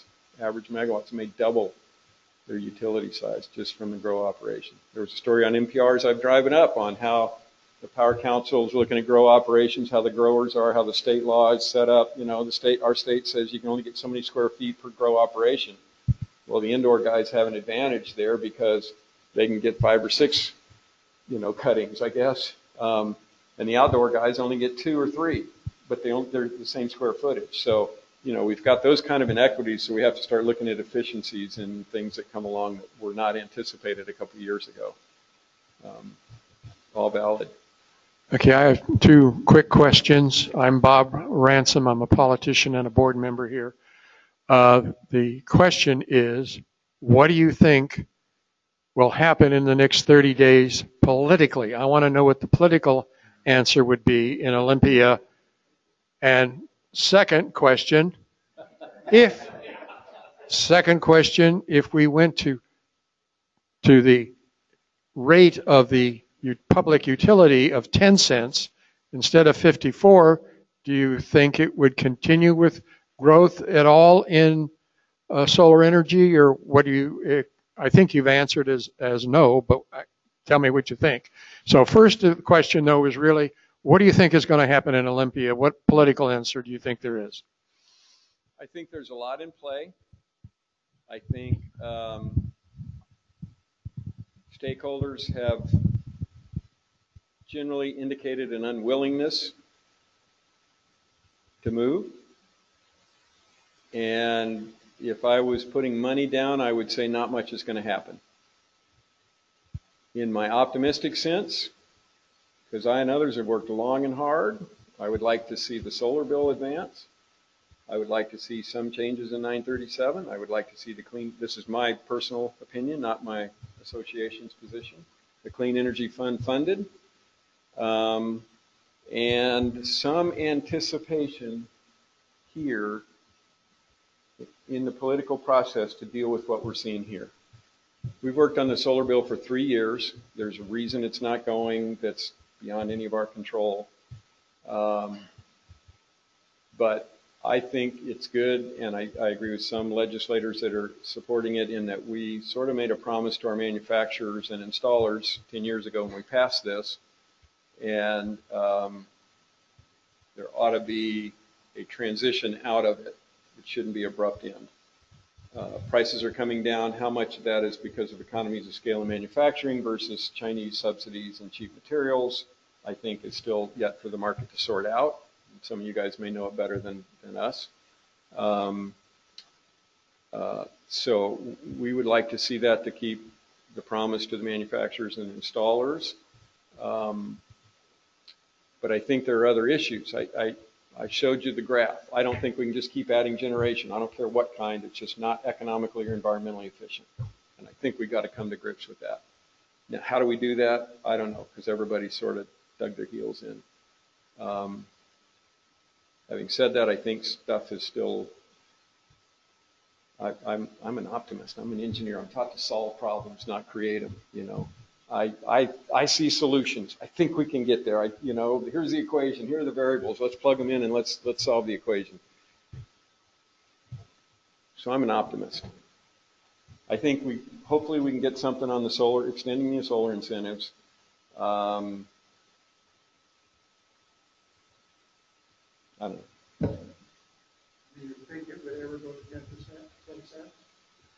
No, none of us have talked that low, frankly, from my position, and I think most of the utilities are there because we want utility-owned solar to be eligible for the incentives, and we're frankly relying on Jeremy and the installers to give us legitimate numbers that will make a business case to extend the incentives for another 4 years for new projects, and those new projects then would get a 10-year incentive.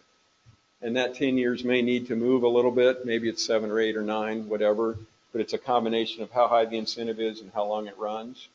And I think we're generally all committed to that. And I don't know what the number is because that's not my business. So we frankly are really relying on Jeremy and the installers to give us the right numbers.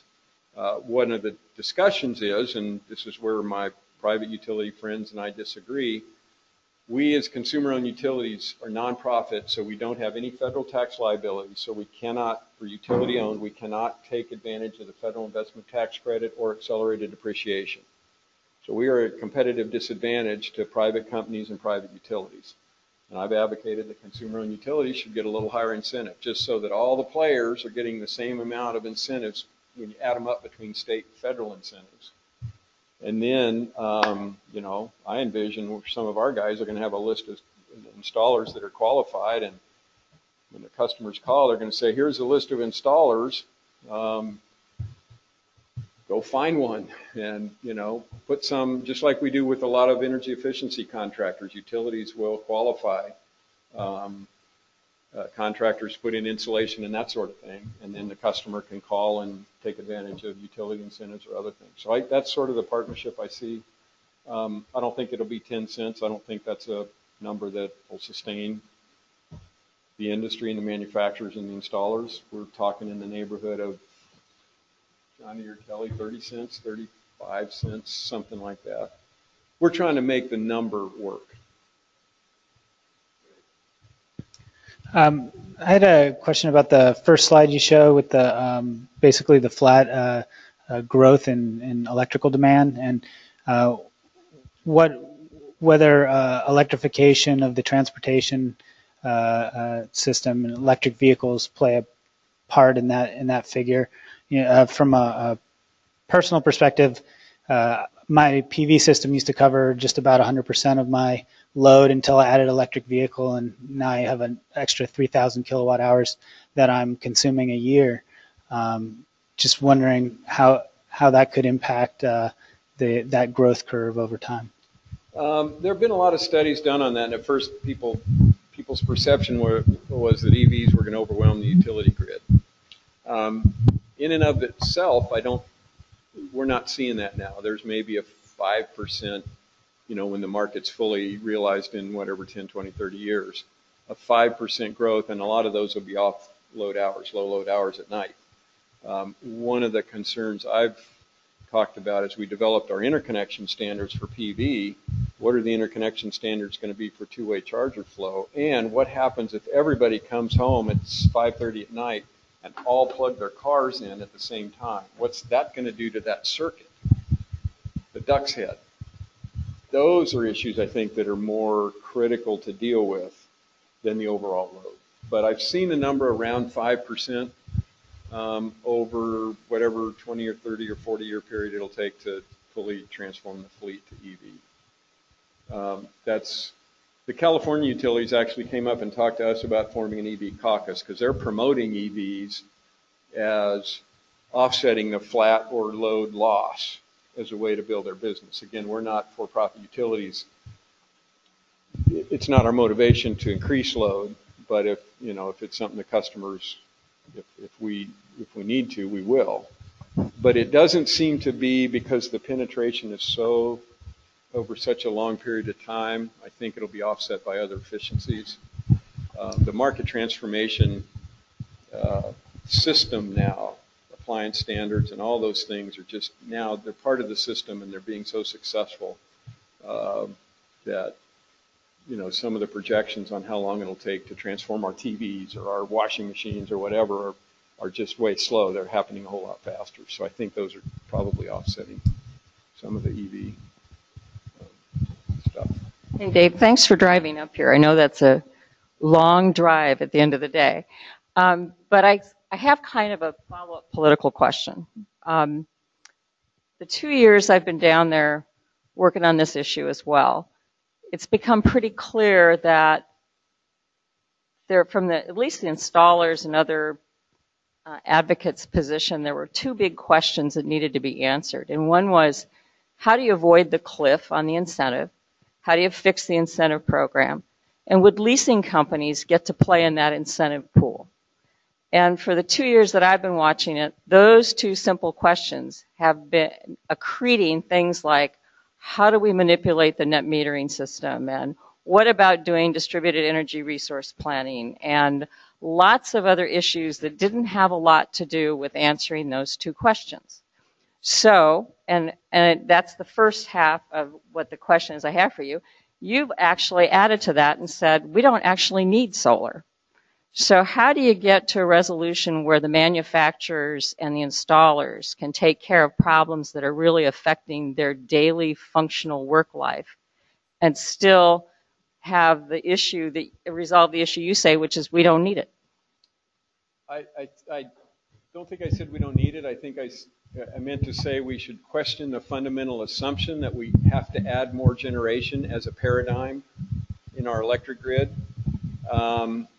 whether that's solar or wind or coal or anything else. I think that's a fundamental assumption that we've all operated under that we have to question, to clarify that. So more solar or more wind or more nuclear, all are, I think, an assumption, assumptions that are on, that should be questioned. And you're right as to the two overriding issues. When we started this 3 sessions ago, when the installers and manufacturers first came to the legislature and said that the incentives have a 7-year payback, and we have to reauthorize it now. That was 3 sessions ago, 2 years ago. And yet we're still building. We didn't reauthorize it. Last year, it's a 6-year payback. We have to reauthorize it now. We didn't. Still, growth curves are still taking off. And part of it is because you guys know it's getting cheaper and cheaper. The panels are getting cheaper and cheaper, so apparently there's still payback. So I'm not sure there's a cliff. I think the end of the incentives has gotten everybody a little more efficient. Panel prices are coming down like it's been projected and designed to do. And I think if we don't authorize it now and the growth curves continue and the payback's, only 4 years and we're still, the growth curve's taken off, some of the assumptions of needing to extend it are going to have to be questioned. But in any case, I don't know what's going to happen if it's not reauthorized this year. And I'd look to the installers and the manufacturers to see if they can still sell things on a 4-year, 5-year payback, because the incentives end June 30th, 2020. On your second question, Johnny, you're absolutely right. 3 sessions ago, nobody had heard of a solar leasing company, at least not up here. It was not on our radar screen. Last year it was, and the structure of the bill was partly because, as I answered a question the other day in committee, and it showed even my thinking was dinosaurish. We are looking at solar retail wheeling. And the chair said, Dave, you're going to have to explain retail wheeling. And retail wheeling was in the 90s, and part of the California market manipulation crisis was opening the market to competition, right? That was the cause, and that's what we focused on in the 90s. And California adopted it, other states did, Montana did, and it was the disaster of all disasters. But it was allowing market competitors to come in and sell electricity to end-use customers. But the wheeling was to wheel their power over the power lines. And I realized in even framing the definition by calling it solar retail wheeling, that was my paradigm. It's not wheeling, but it is opening the retail market to other companies. But they're right at the end user. In that case, the wire wasn't needed to wheel their power. So even I was caught up in, kind of old-line assumptions.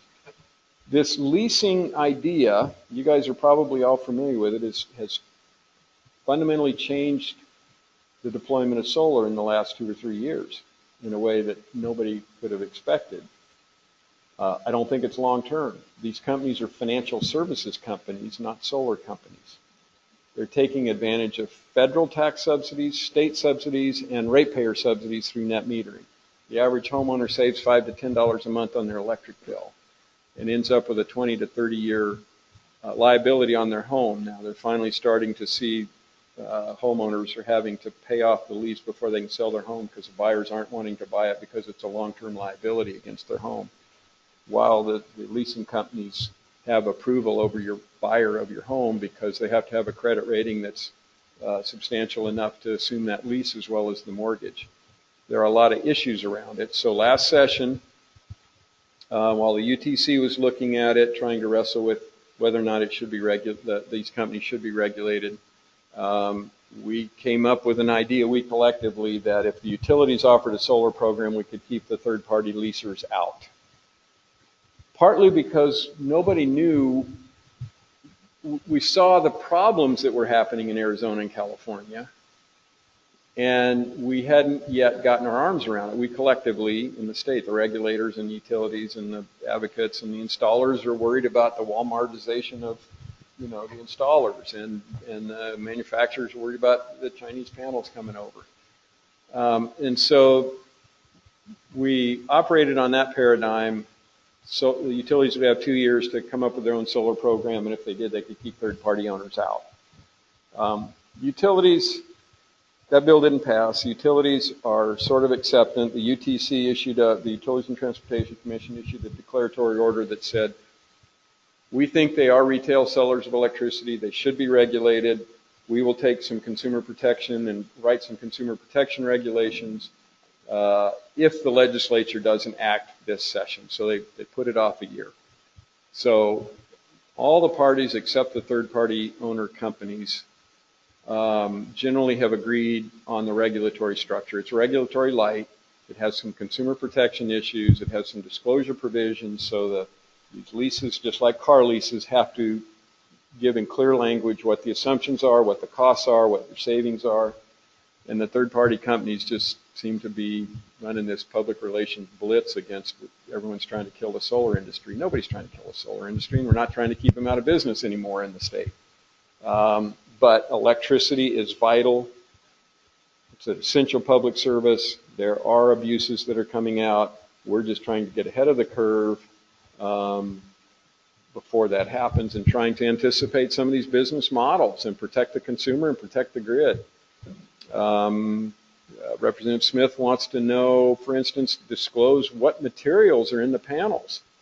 The in-state manufacturers say, that's fine with us. We're willing to put everything in there. But she's asking what kind of, some of these panels coming over have some impurities and other things. And she says, and who's going to pay for the disposal 10, 15 years from now when we've got 100,000 of them out there coming off roofs, going into our landfills? Who's responsible when we don't even know what the materials are coming over? I mean, you think Chinese dog food and drywall and some other things. There are some good panels coming over, I'm sure, but there are some that aren't.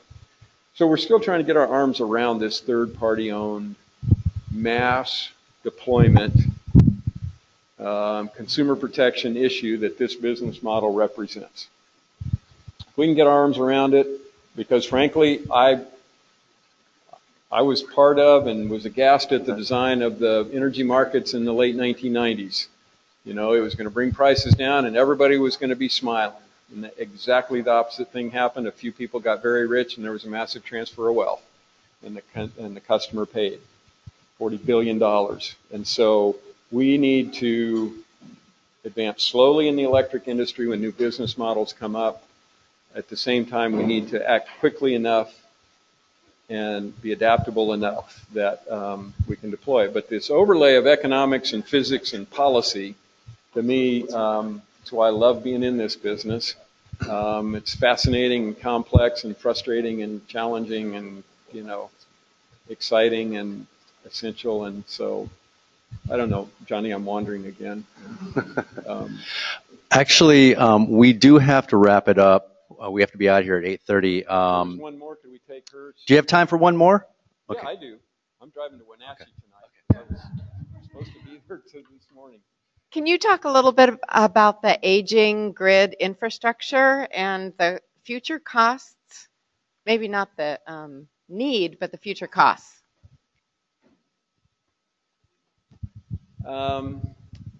Very good question. When I got into this business, I was one of my research partners for many years was a PhD economist, and when I started morphing from what I was doing at the time, which was waste isolation units or landfills and underground storage tanks, to electricity, she said, Dave, just remember this about electricity. It is the most capital-intensive industry on the planet. It's the most polluting industry on the planet, and it's become the most essential industry on the planet. And those are the issues that are overlaid. The infrastructure is aging. It's an analog grid in a digital world. And we don't yet, the massive amounts of capital that it will take to upgrade this grid, it's phenomenal.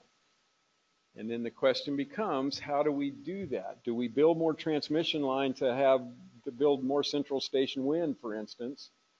Or do we focus on efficiency in the distribution system and making the distribution system as a platform for these technologies and shave the duck's head and get more efficient and build storage and avoid transmission lines totally? But we're still in the transition from this central station model, and I don't care whether it's generation that's coal or nuclear, it's big wind or big solar.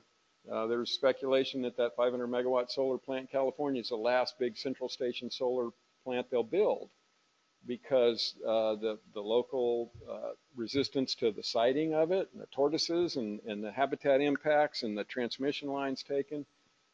I think it's a question that goes part and parcel to what are we going to look like in 10 years, but we are an analog grid, and we're going into a digital world, and it's going to take massive amounts of capital, and as soon as you try and raise rates on customers, they're screaming.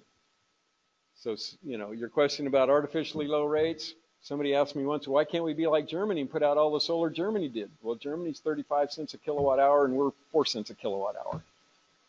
That's why. If you want to let us charge 35 cents a kilowatt hour, we can put out as much solar, build as much transmission, and digitize as much of the distribution system as we can. And, you know, and that's why California's doing what California's doing with storage and everything else, because they're approaching 35 cents a kilowatt hour on peak now. So, it's a difficult question. Capital, money, money, money. But we're struggling with the wind imbalance right now. We're building so much wind, this energy imbalance market they call it, how to digitize that, because we're going from 10 years ago picking up the telephone, traders, and calling the generator saying an hour from now I'm going to need another 10 megawatts. And that's literally how trading went. I mean, Enron, the tapes were on telephone trades even in those days. And now, you know, when a cloud comes over in Southern California, you got 1,000 megawatts of solar slamming down, and the cloud leaves, and 1,000 megawatts of solar coming back up, and it's that fast. So we literally are struggling with the physics of this transformation, and it's going to take a lot of money. But we got a lot of smart people in the industry, and a lot of smart people participating in it. So fascinating world. Great. Well, we got 10 minutes before we have to be out of here, and I'm sure that if we're not out of here on time, we're probably going to get death stares from the ballet dance group or something that's going to come in after us. That's what happened when we had a meeting here once. So I will say, though, that some of us, at least, or whoever can come, should come up with us to Phinney Market Pub, and I will buy drinks for the presenters if they want to come up and continue answering questions. So it's just up the street. So I'll encourage you guys to come out if you want to ask more questions or kind of continue the discussion. But this is a great presentation. Thank you both, and really, really appreciated all the discussion it generated.